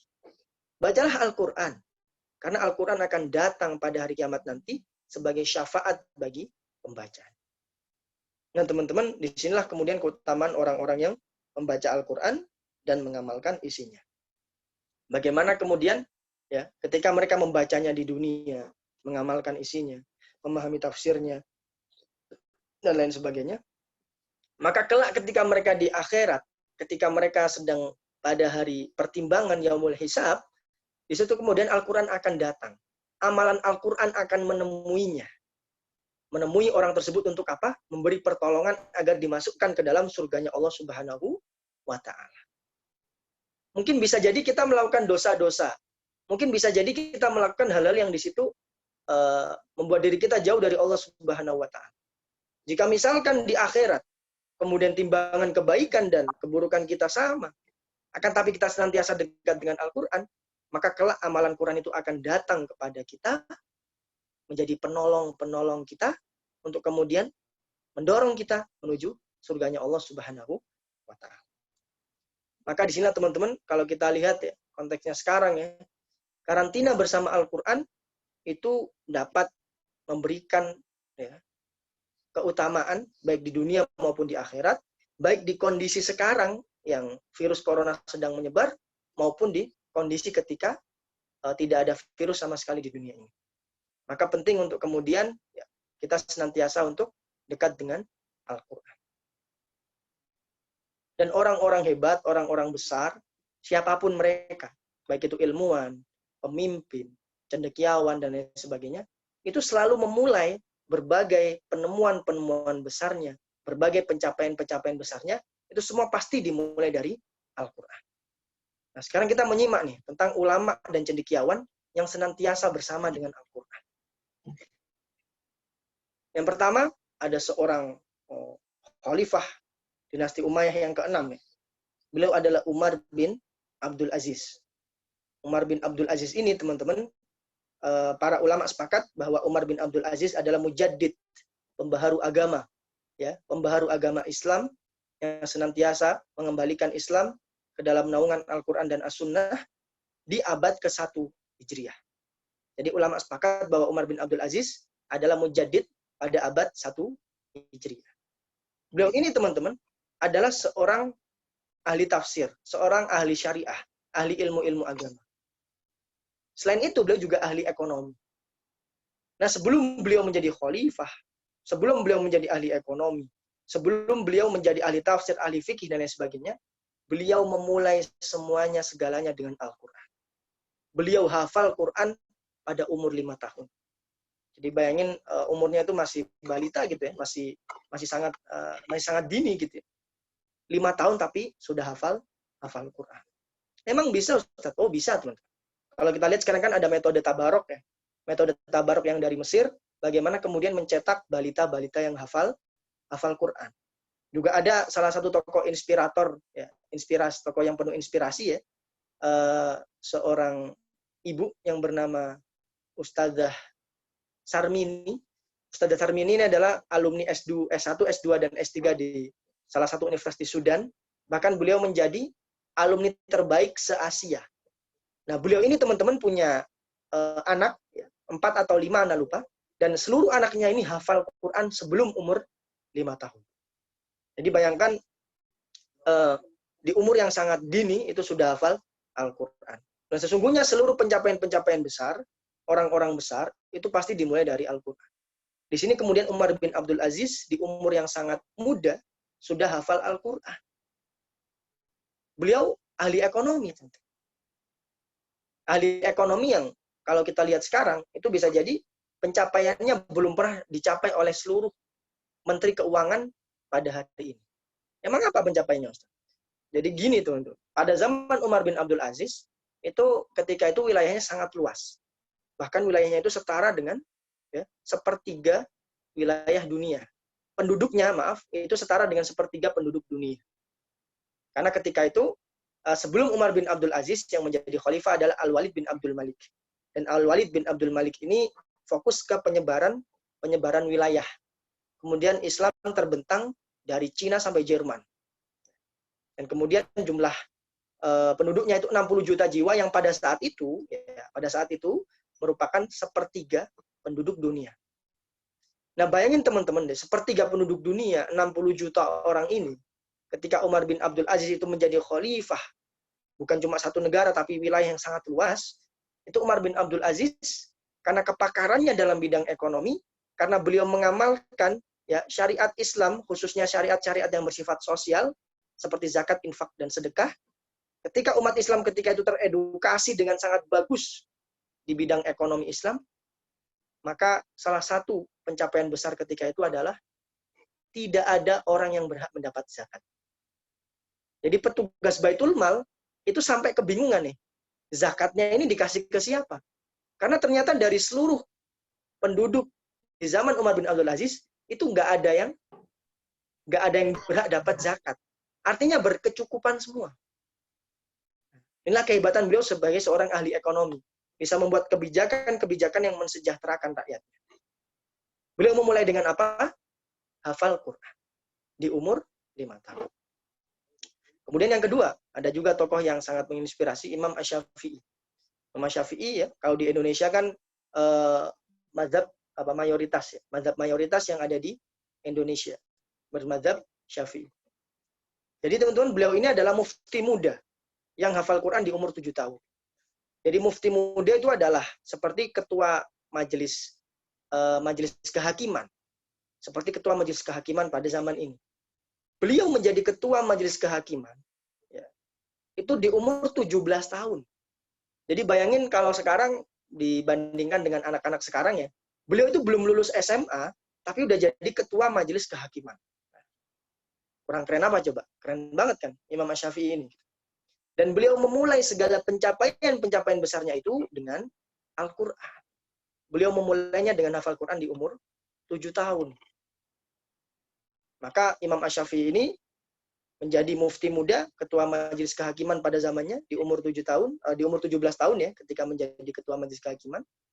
Dan kemudian pemikirannya di bidang fikih dan usul fikih itu terangkum di dalam mazhab Syafi'i, yang mazhab ini kemudian lestari sampai sekarang. Dan mazhab Syafi'i sekarang dianut oleh mayoritas negara yang ada di Asia Tenggara, seperti Indonesia, Malaysia, Filipina, Thailand, dan negara-negara lain yang ada di Asia Tenggara. Kebanyakan memakai mazhab Syafi'i. Kemudian yang ketiga, Imam At-Tabari. Beliau adalah seorang ahli tafsir. Ahli tafsir ya, dengan kitabnya yang terkenal Jami'ul Bayan fi Ta'wili Ayil Quran.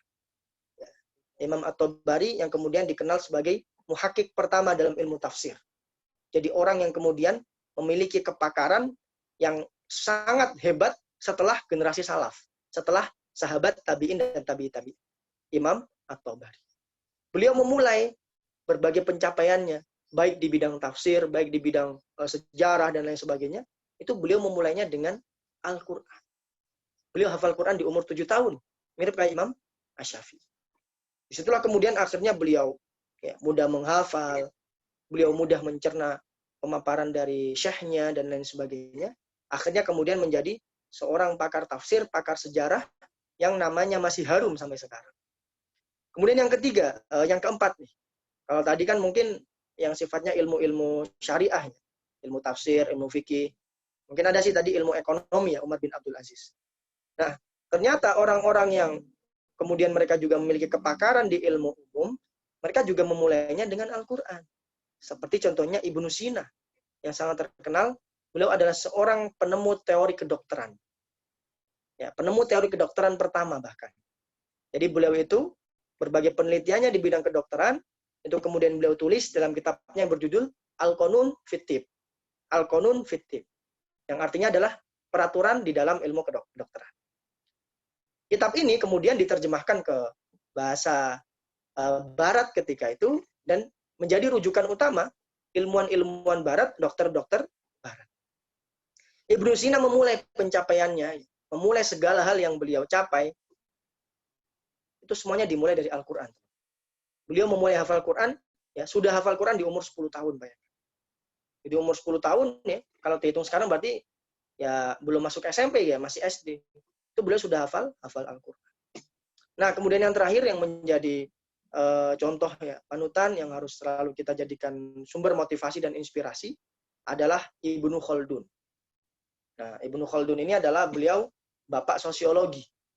Jadi ilmu sosiologi itu rujukan utamanya itu dari Ibnu Khaldun.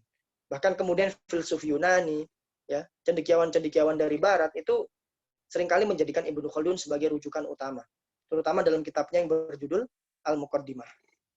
Dan Ibnu Khaldun ini ya teman-teman sekalian itu hafal Quran di umur 7 tahun. Hafal Quran di umur 7 tahun. Disinilah kemudian kita belajar bahwa ulama dan cendekiawan itu memulai pencapaian-pencapaian besar dalam hidupnya dengan Al-Quran. Semuanya dimulai dengan Al-Quran.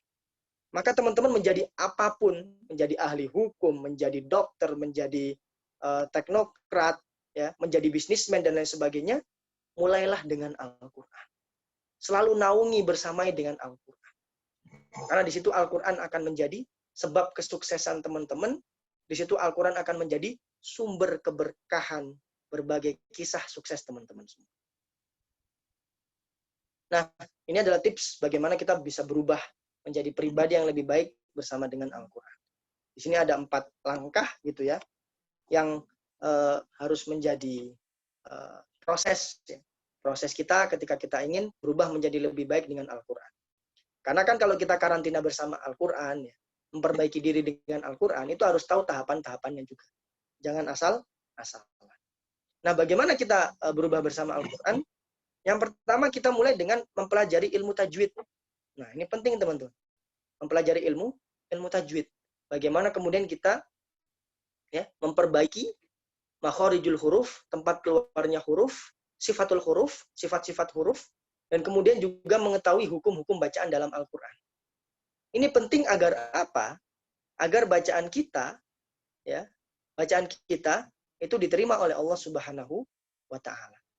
Bahkan kemudian disampaikan oleh Imam Ibnu Jazari dalam kitabnya Muqaddimah Jazariyah gitu ya. Wal akhdhu bit tajwidi hadmun lazimun man lam yusahhihil Qur'ana asimun.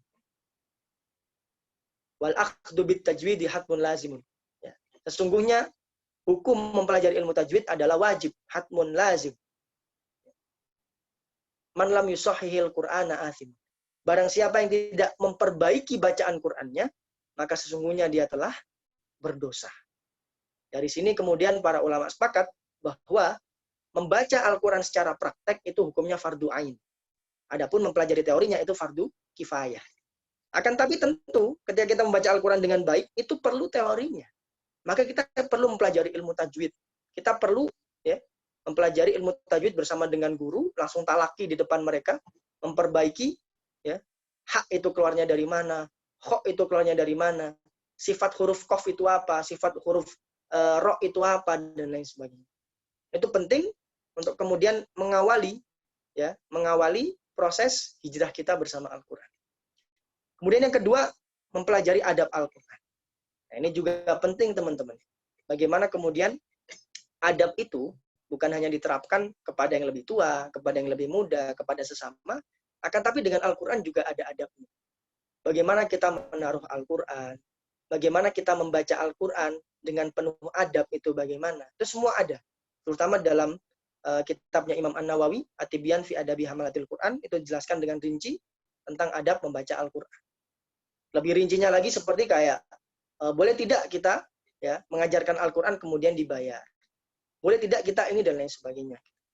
Nah, di situ dijelaskan adab Al-Quran ya dengan sangat rinci, dan sebisa mungkin kita pelajari sebagai orang yang nantinya akan selalu bersama dengan Al-Quran sampai akhir hayat.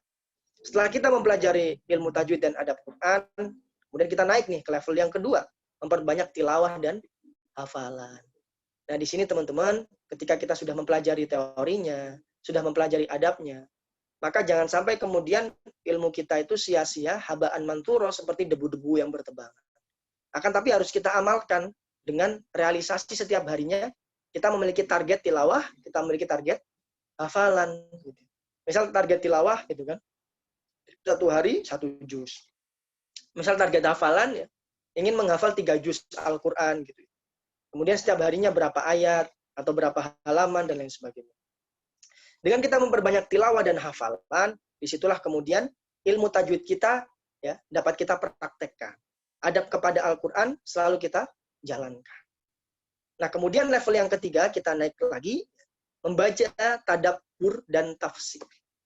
Jadi teman-teman, ulama-ulama yang kemudian Ana sampaikan di sini, ulama itu menjelaskan bahwa mereka-mereka ini, beliau-beliau ini gitu. Ketika hafal Quran itu belum terlalu paham maknanya. Bahkan terjemahnya mungkin mereka juga belum paham gitu. Itu disampaikan oleh para ulama ya, bukan anak. Karena apa? Ya karena yang terpenting itu hafal dulu. Yang terpenting itu sering membaca Al-Quran dulu. Gitu. Nah di sini kemudian ketika kita sudah sering membaca Al-Quran, sudah mempunyai hafalan insya Allah gitu ya. Di situ sebisa mungkin kita juga membaca tadabbur dan tafsirnya. Bagaimana kemudian kita mengetahui ini maknanya ini maknanya ini. Kemudian renungan dari ayat ini itu seperti ini dan lain sebagainya. Karena dengan renungan-renungan seperti itulah yang kemudian akan terus memperhalus hati kita, akan terus membuat diri-diri kita menjadi pribadi yang lebih baik. Bahkan dapat menjadi sumber inspirasi gerakan-gerakan besar yang nantinya akan kita jalankan. Teman-teman mengetahui ada sebuah organisasi Islam namanya Muhammadiyah. Muhammadiyah itu lahir ya sekarang, bahkan Muhammadiyah itu memiliki universitas lebih banyak daripada universitas negeri. Muhammadiyah itu memiliki omset triliunan. Bahkan tokoh Muhammadiyah itu pernah menyampaikan, kalau andaikan kita buat negara sendiri itu kita bisa. Ya. Jadi saking makmurnya mereka dengan gerakan sosial ekonomi melalui dakwah. Jadi dakwah mereka kan khususnya kan fokus di dunia sosial dan ekonomi gitu.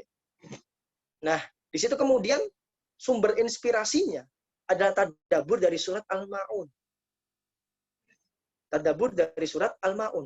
Bagaimana pendirinya Kyai Haji Ahmad Dahlan itu menganjurkan jangan sampai kita menghardi anak yatim. Kita harus membantu sesama. Kita harus senantiasa memberikan bantuan kepada orang-orang yang ada di sekitar kita dan lain sebagainya. Pengamalan dari surat Al-Ma'un, teman-teman. Yang bahkan anak yakin teman-teman semuanya sudah hafal. Ketika kita bisa mentadaburi, membaca tafsirnya, lebih jauh paham tentang Al-Quran, lebih jauh paham tentang bagaimana renungan-renungan yang ada dalam Al-Quran. Di situ bukan hanya merubah diri kita, akan tapi dapat merubah orang lain, bahkan dapat merubah komunitas yang besar. Jadi kebermanfaatannya itu bahkan bukan cuma buat kita doang.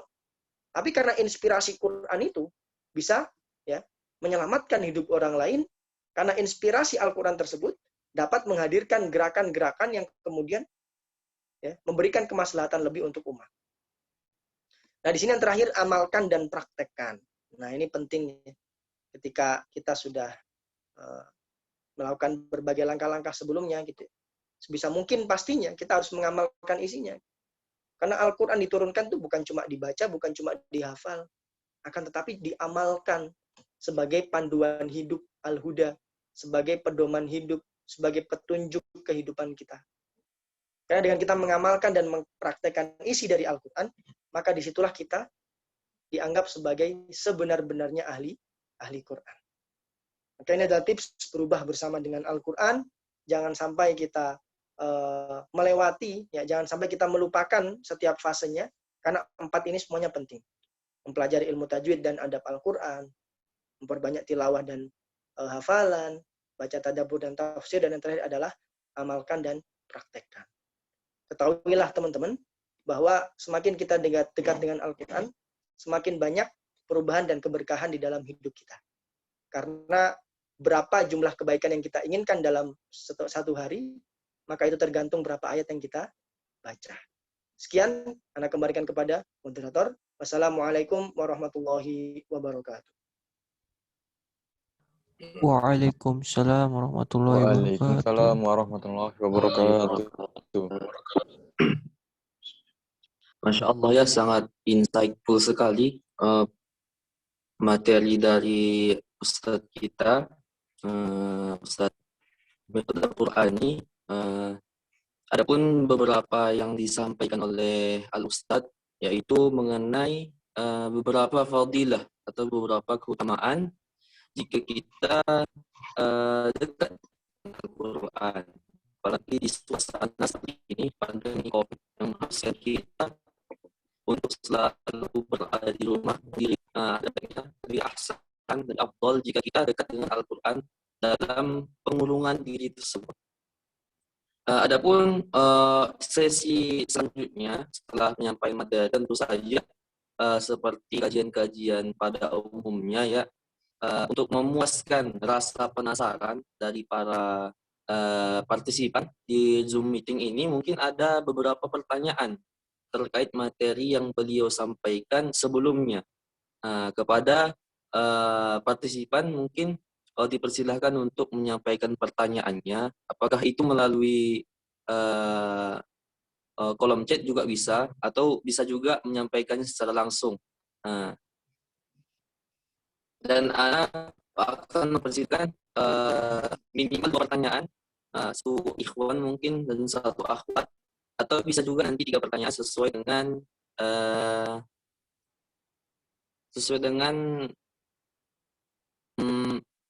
berapa orang nanti yang akan bertanya. Mungkin kepada partisipan, tafadhol untuk menyampaikan pertanyaannya. Panitia juga bisa menyampaikan pertanyaan, karena kita di sini sama-sama menjadi murid, sehingga tidak ada pengecualian, apakah itu peserta ataupun panitia.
Masya Allah ya,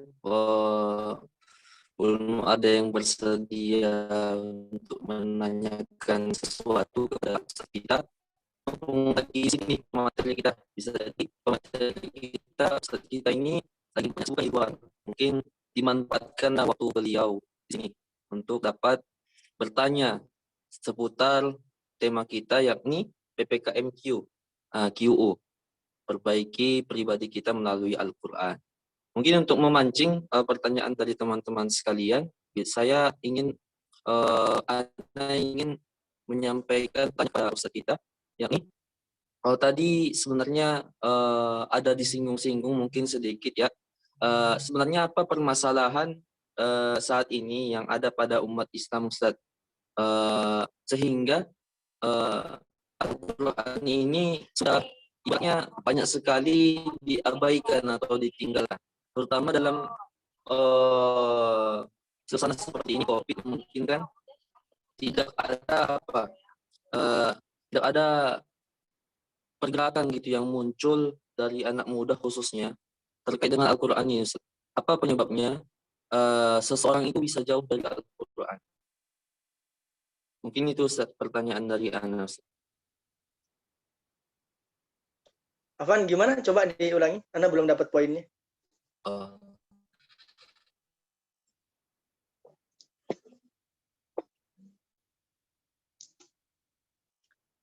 Kenapa pemuda jauh dari Al-Quran?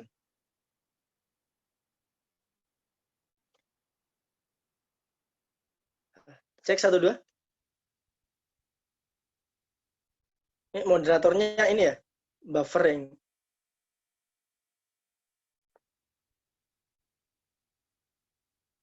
Atau Ana nih yang ini. Cek 1, 2. Suaranya jelas? Halo? Jelas Ustaz. Oke.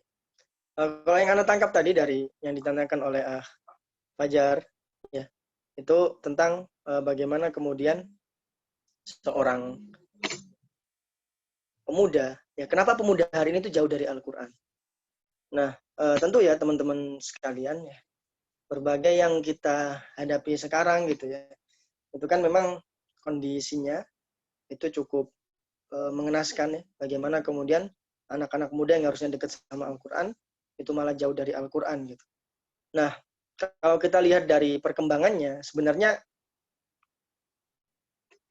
nggak separah itu bisa jadi. Karena misalkan di sini anak sekarang menjadi mudir di Quranic Leaders Academy, ya, sebuah lembaga intensif pembinaan selama 1 tahun untuk kemudian menghafal Al-Quran, mempelajari ilmu syar'i, dan juga kita mempelajari ilmu-ilmu umum gitu ya. Nah, anak pernah ngobrol gitu ya dengan salah satu tokoh di bidang Al-Quran. Beliau menyampaikan, beliau itu pernah diundang di konferensi tahfiz dunia. Nah, beliau bernama Ustadz Ulil Absor, Ahmad Ulil Absor. Beliau ini pernah suatu kali diundang yang ketua forum tajwid, ketua forum tahfiz dunia, ketika itu dipimpin oleh Syekh Ali Basfar, salah satu ulama dari Arab Saudi gitu ya. Nah, itu dijelaskan ya hasil diskusi mereka ya, para hufaz seluruh dunia gitu. Itu memiliki kesimpulan bahwa sekarang itu banyak banget yang pengen ngafal Quran. Zaman kita itu banyak banget loh yang pengen ngafal Quran. Nah, tapi yang jadi permasalahan adalah orang-orang yang hafal Quran itu ternyata nggak mengamalkan akhlak Al-Quran. Ada yang hafal Quran, bacaannya bagus, tapi kemudian masih sering berbicara kotor. Ada yang hafal Quran, hafalannya kuat, tapi ternyata mereka masih sering melakukan kemaksiatan dan lain sebagainya. Nah, di sini yang kemudian penting juga untuk kita lihat fenomena pada hari ini, bagaimana kemudian Al-Quran itu bukan cuma dibaca atau dihafal, tapi juga diamalkan dan dipraktekkan dalam kehidupan sehari-hari. Karena itulah tujuan Al-Quran diturunkan sebagai pedoman. Disebut pedoman kenapa? Ya karena kita amalkan, karena kita praktekkan. Gitu. Adapun jika itu di satu sisi ya. Di sisi yang lain, ya, ketika kita melihat bahwa pemuda zaman ini tuh jauh dari Al-Quran, mengapa? Dikarenakan mereka seringkali tergiur, terbuai dengan berbagai kelezatan dunia yang fana ini. Gitu. Seringkali kemudian mereka melihat bahwa kedekatan dengan Al-Quran itu tidak berefek apa-apa bagi mereka. Seringkali mereka kemudian lebih suka untuk mungkin baca buku-buku lain, ya, buku-buku yang di situ kemudian ya mungkin mereka menganggapnya lebih bermanfaat daripada Al-Quran dan lain sebagainya. Juga tentunya ya itu sebab yang pertama. Sebab yang kedua, dikarenakan bisa jadi kemaksiatan mereka yang merajalela. Karena jika kemudian kita tidak bisa dekat dengan Al-Quran, nggak betah baca Quran, nah yang harus kita curigai adalah mungkin maksiat kita sangat banyak. Sampai kemudian Allah memalingkan muka kita dari Al-Quran. Nah ini yang kemudian harus kita waspadai.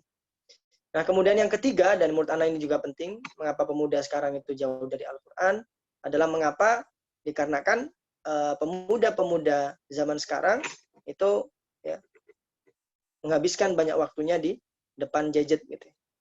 Karena kalau kita buat muhasabah gitu ya, coba teman-teman cek nih, HP kan bisa dicek tuh di settingnya gitu. Berapa jam kalian main HP? Seringkali pemuda-pemuda zaman ini HP-nya itu seringkali lebih dipegang daripada Al-Quran. Al-Quran itu jarang dipegang, bahkan kemudian ada yang megangnya cuma ketika Ramadan doang, dan ketika selesai Ramadan nggak dipegang lagi, dan lain sebagainya. Gitu. Gadget itu kemudian ya bisa dibilang seperti dua sisi mata pisau gitu, yang bisa jadi membunuh kita. Bisa kalau kita makainya untuk kebaikan ya baik, kalau kita melakukan untuk keburukan ya buruk. Nah seringkali itu melalaikan kita dari Al-Quran, dari bacaan-bacaan yang bermanfaat dan lain sebagainya. Maka pakailah HP sesuai dengan kebutuhan, sesuai dengan keperluan saja. Gitu. Nah di sini ketika kita bisa menyeimbangkan, bahkan memaksimalkan waktu kita dengan Al-Quran, maka di situ kemudian ya kita akan bisa menjadi seorang ahlul Quran yang kemudian senantiasa mendapat keberkahan dari Allah Subhanahu wa Ta'ala. Mungkin itu ya pertanyaan dari Afajar tadi. Afajar habis nge-live ya, keluar sendiri ya.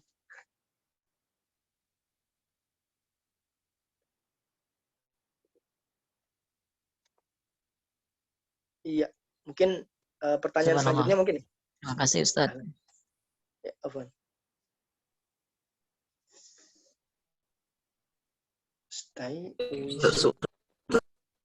Mungkin kita sudah nanya lebih Ustaz.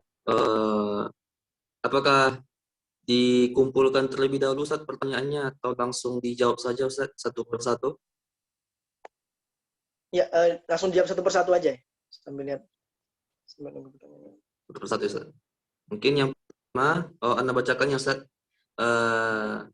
Assalamualaikum warahmatullahi wabarakatuh. Kak, perkenalkan nama saya Iqbal Kamil dari SAI Wisma Kesehatan. Izin tanya kepada materi hari ini. Subhanallah. Bagaimana bukti cinta kita kepada Al-Quran selain kita sudah bisa membaca Al-Quran dan mengamalkannya dalam diri kita atau mengajarkannya pada anak didik kita? Apa permasalahan sekarang? Banyak sekali yang tidak minat baca Al-Quran dan jauh dari Al-Quran. Terima kasih. Mungkin itu Ustaz pertanyaan dari Iqbal Kamil ya. Bisa.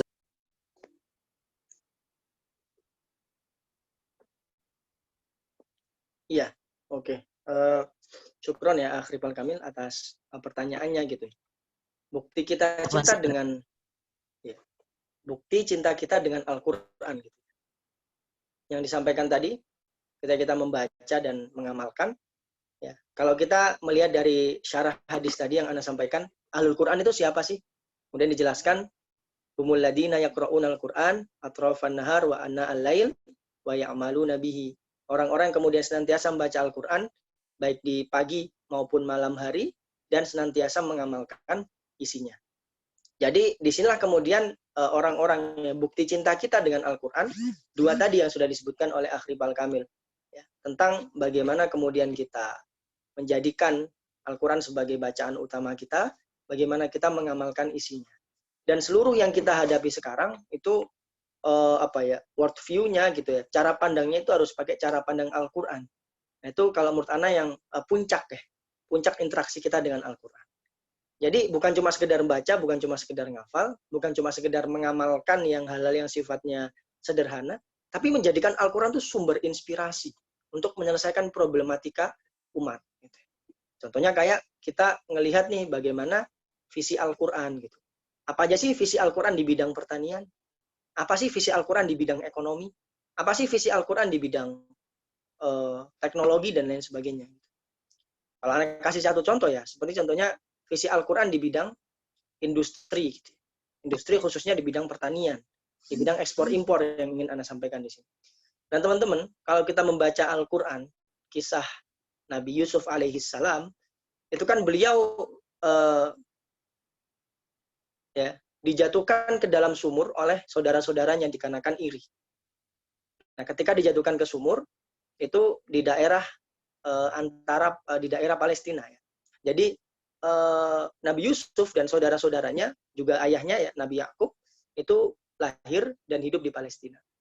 Nah, kemudian Nabi Yusuf ini kan ya dibawa oleh pedagang ke Mesir, dijadikan budak, sampai kemudian akhirnya difitnah oleh istri dari Raja Mesir ketika itu, akhirnya dia masuk penjara. Akan tapi di situ dia dapat mentafsirkan mimpi dari raja, dan akhirnya dia dikeluarkan dari penjara dan diangkat sebagai Menteri Keuangan. Nah, beliau ini kemudian ketika menjadi raja, teman-teman, coba kita lihat visi beliau di bidang pertanian gitu ya. Bahwa di bidang industri gitu ya, ini industri pertanian ya, itu kan ketika itu keluarganya, saudaranya yang dari Palestina itu kan sampai datang ke Mesir. Untuk apa? Untuk ngasih minta persediaan makan karena kondisinya lagi kemarau gitu kan. Kan ketika itu anak-anak dari Nabi Yakub akhirnya datang ke Raja Mesir, yang mereka nggak tahu ternyata itu saudara mereka sendiri, Nabi Yusuf. Nah, ketika itu Nabi Yusuf itu bisa ngasih ke orang-orang yang bukan dari wilayah Mesir, tapi dari wilayah Palestina. Nah, maka kita ambil kita ambil pelajaran di sini, salah satu visi Al-Quran di bidang perdagangan, ya khususnya pertanian. Kalau kisah Nabi Yusuf itu visi Al-Quran itu menjelaskan kita itu sebisa mungkin jangan menggantungkan kepada dikit-dikit impor dan lain sebagainya. Tapi penghasilan dari negara, ya, keuntungan dari negara itu bahkan bukan hanya mensejahterakan wilayah dari negara itu, tapi bisa mensejahterakan dari wilayah-wilayah negara lain. Jadi kondisinya ketika itu Mesir saking makmurnya, itu sampai bisa memberikan kesejahteraan untuk negara Palestina. Nah, ini yang kemudian visi gitu ya di bidang perdagangan dari Al-Qur'an. Nah, di situ teman-teman yang menjadi sumber-sumber inspirasi. Kalau menurut Ana ini menjadi puncak kedekatan kita dengan Al-Qur'an.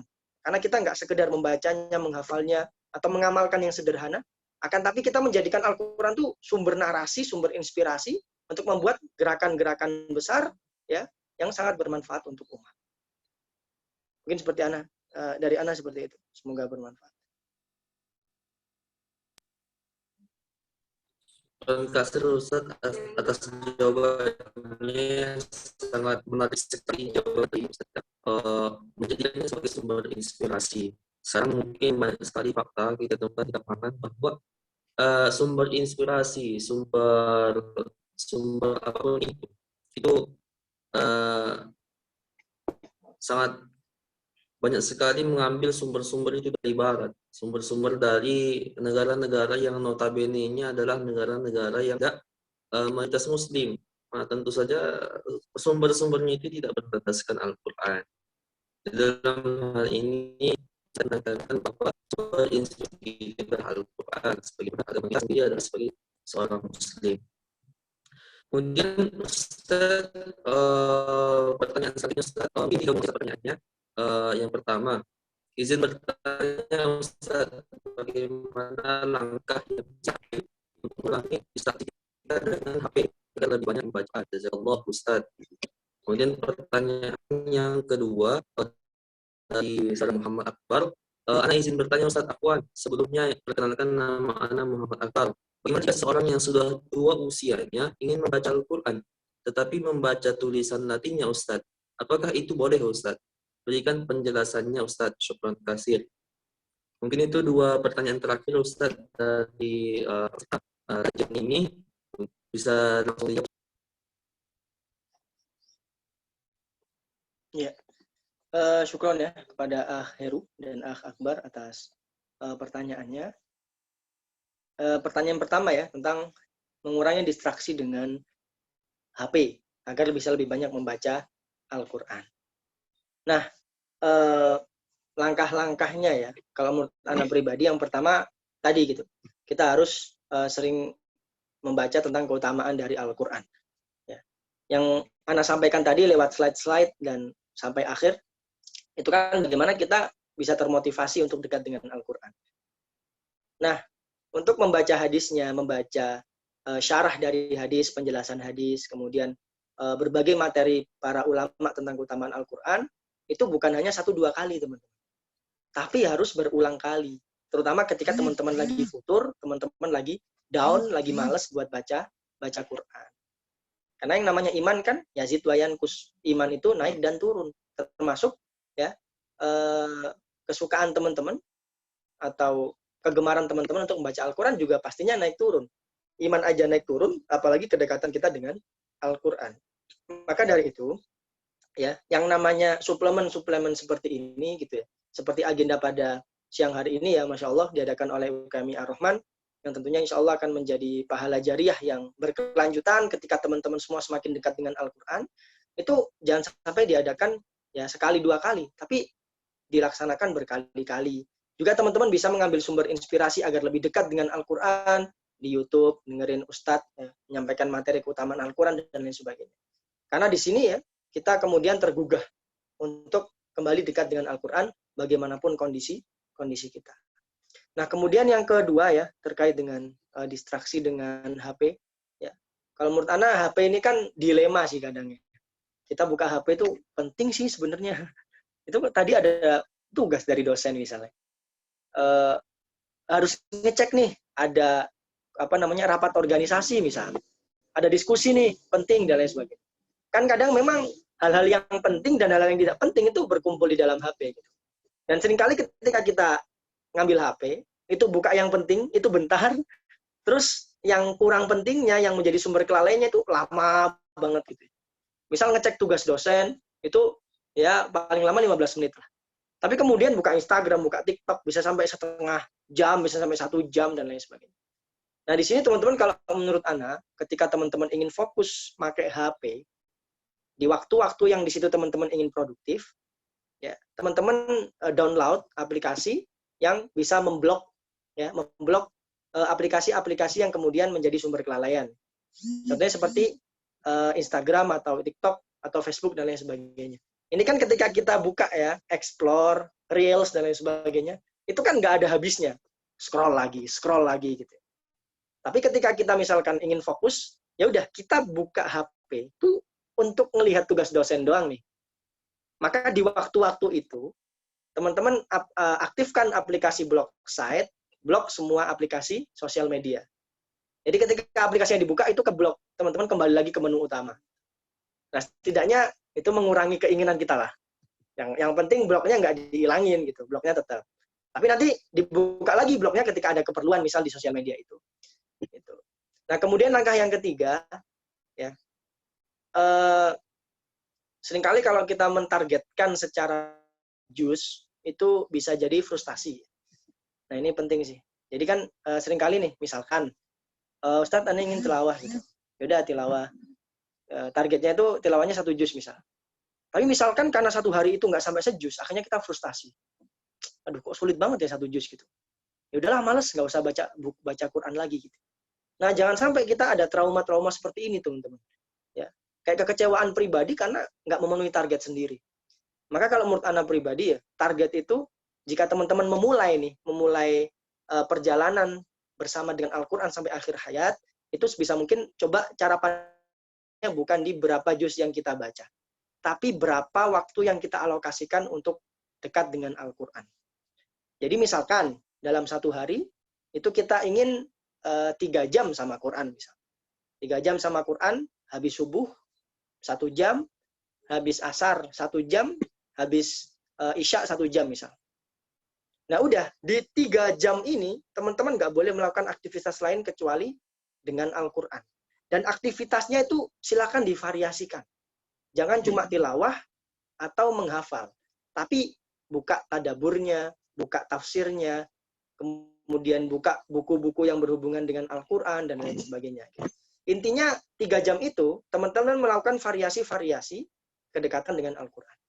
Karena seringkali kita itu jenuh, baca doang, atau ngafal doang. Nah, alihkan kejenuhan itu, tapi tetap ada di lingkaran Al-Quran. Baik itu tafsir, tadabbur, dan lain sebagainya. Nah, menurut Anda ini 3 hal yang menjadi langkah untuk mengurangi distraksi kita dengan handphone gitu ya, agar lebih banyak membaca Al-Quran. Kemudian pertanyaan yang ketiga, Muhammad Akbar ya. Bagaimana jika seorang yang sudah tua, usianya ingin baca Al-Quran, tapi membaca tulisan Latinnya, Ustaz? Apakah itu boleh, Ustaz? Berikan penjelasannya, Ustaz. Nah, membaca Al-Quran, kemudian membaca Latinnya, gitu ya. Tentu yang dimaksud dengan baca Al-Quran itu luas, teman-teman. Maksudnya dalam artian, ketika kita membaca Al-Quran, dengan hafalan, itu kan kita nggak buka Al-Quran. Pahala nggak? Dapat. Dapat pahala? Dapat. Bahkan mungkin kita kalau lagi ngafal itu pahalanya lebih banyak. Karena kita kan ngulang ayat yang sama terus kan, biar benar-benar hafal gitu. Nah, orang yang membaca Al-Quran tanpa mushaf saja itu dapat pahala, apalagi yang tetap pakai mushaf gitu. Jadi kan meskipun membacanya dengan tulisan Latin, insya Allah dia tetap mendapatkan pahala. Ya, tetap mendapatkan pahala. Jadi salah satu memang, akan tapi dia nggak dapat sunnah membaca mushaf Al-Quran. Jadi salah satu sunnah membaca Al-Quran yang disampaikan oleh Imam An-Nawawi dalam kitabnya At-Tibyan fi Adabi Hamalatil Quran adalah membaca dengan mushaf. Jadi membaca dengan mushaf itu, teman-teman, menurut Imam An-Nawawi itu ada pahalanya sendiri. Ada pahalanya sendiri. Maka dengan membaca dengan mushaf ini ya, itu memiliki sebuah keutamaan yang kemudian di situ keutamaannya itu dapat menambah pahala kita. Ya. Wallahu a'lam bishawab, mungkin itu dari Ana, semoga bermanfaat.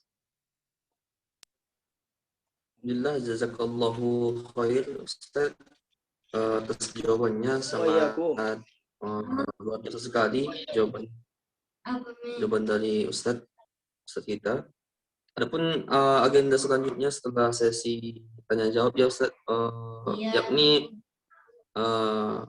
closing statement dari Ustaz sendiri dari materi kita hari ini Ustaz.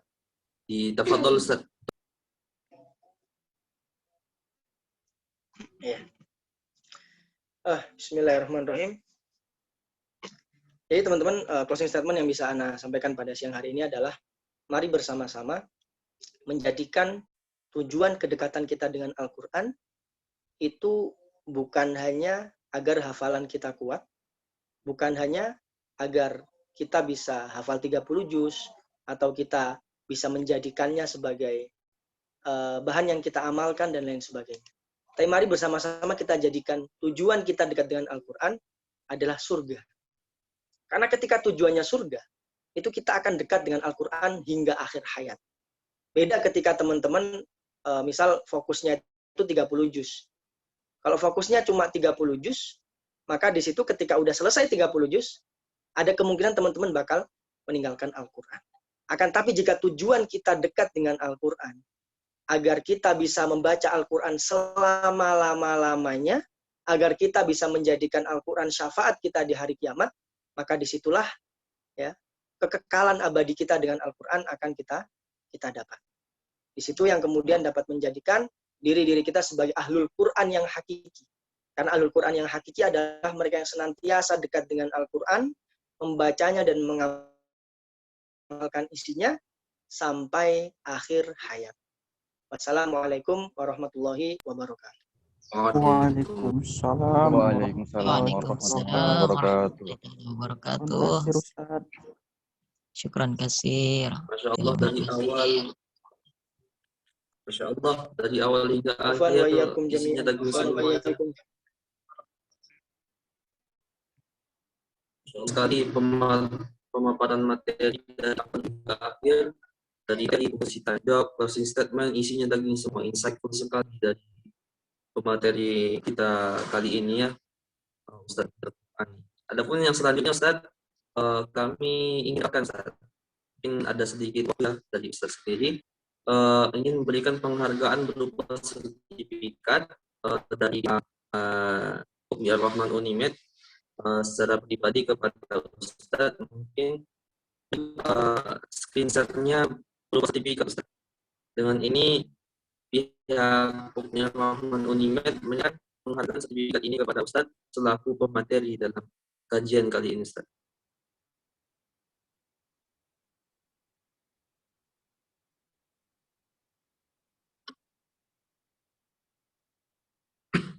Baiklah, mungkin setelah penyerahan sertifikat, selanjutnya adalah penyerahan forum dari Ana, moderator, kepada MC. Namun sebelum itu, setelah kita mendengarkan materi dari awal hingga akhir, ada ini kita rasanya lebih ahsan kita membaca doa mungkin kepada Ustaz, jika ada keperluan lain seperti yang lain, bisa mungkin untuk keluar dari dipersilakan. Ya, terima kasih teman-teman atas kehadirannya bersama, sharing bersama Ana pada siang hari ini ya. Semoga bermanfaat, semoga menjadi awal kedekatan dan kebersamaan kita dengan Al-Quran hingga akhir hayat. Ana izin pamit dulu. Wassalamualaikum warahmatullahi wabarakatuh. Amin. Waalaikumsalam warahmatullahi wabarakatuh.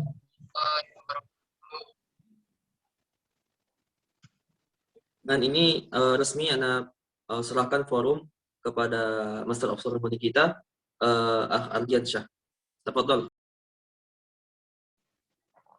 Baik, syukran kasir kepada moderator kita, Ak Fajar, yang telah membawakan materi tadi bersama dengan pemateri kita. Syukran kasir juga kepada pemateri kita yang sudah berhadir tadi, kemudian beliau sudah live.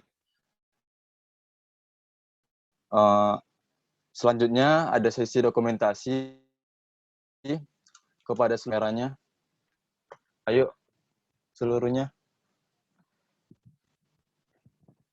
Kita akan melaksanakan sesi dokumentasi. Kepada panitia, dapat untuk screenshot. Terima kasih.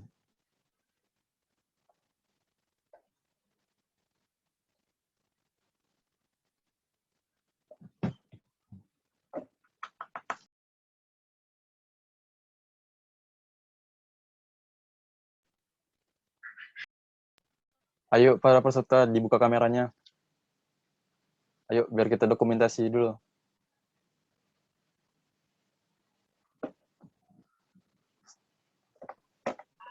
Baik, Ikhwa, aba-aba dari Ana ya. 1, 2, 3. Bisa ditahan.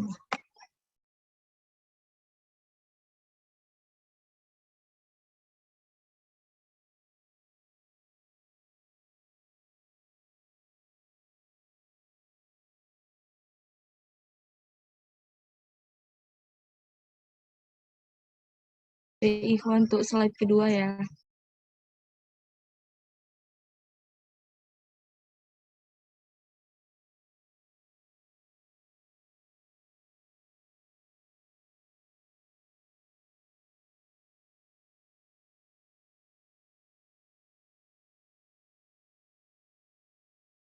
Sudah, Ikhwan.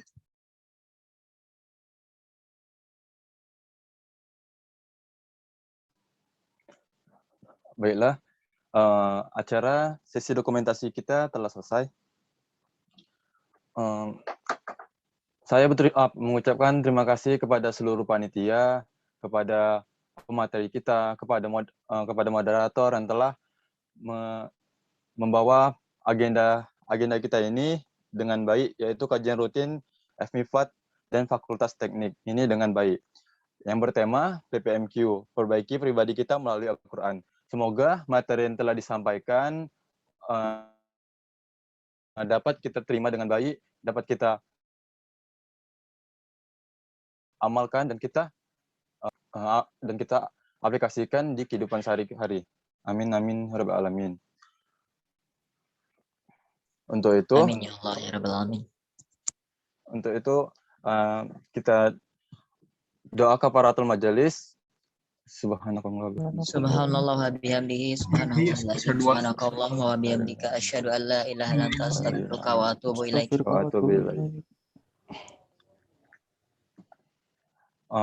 Forum anak kiri dengan nafas hamdalah. Alhamdulillahirabbil alamin. Wassalamualaikum warahmatullahi wabarakatuh. Waalaikumsalam warahmatullahi wabarakatuh. Terima kasih panitia. Yo, terima kasih.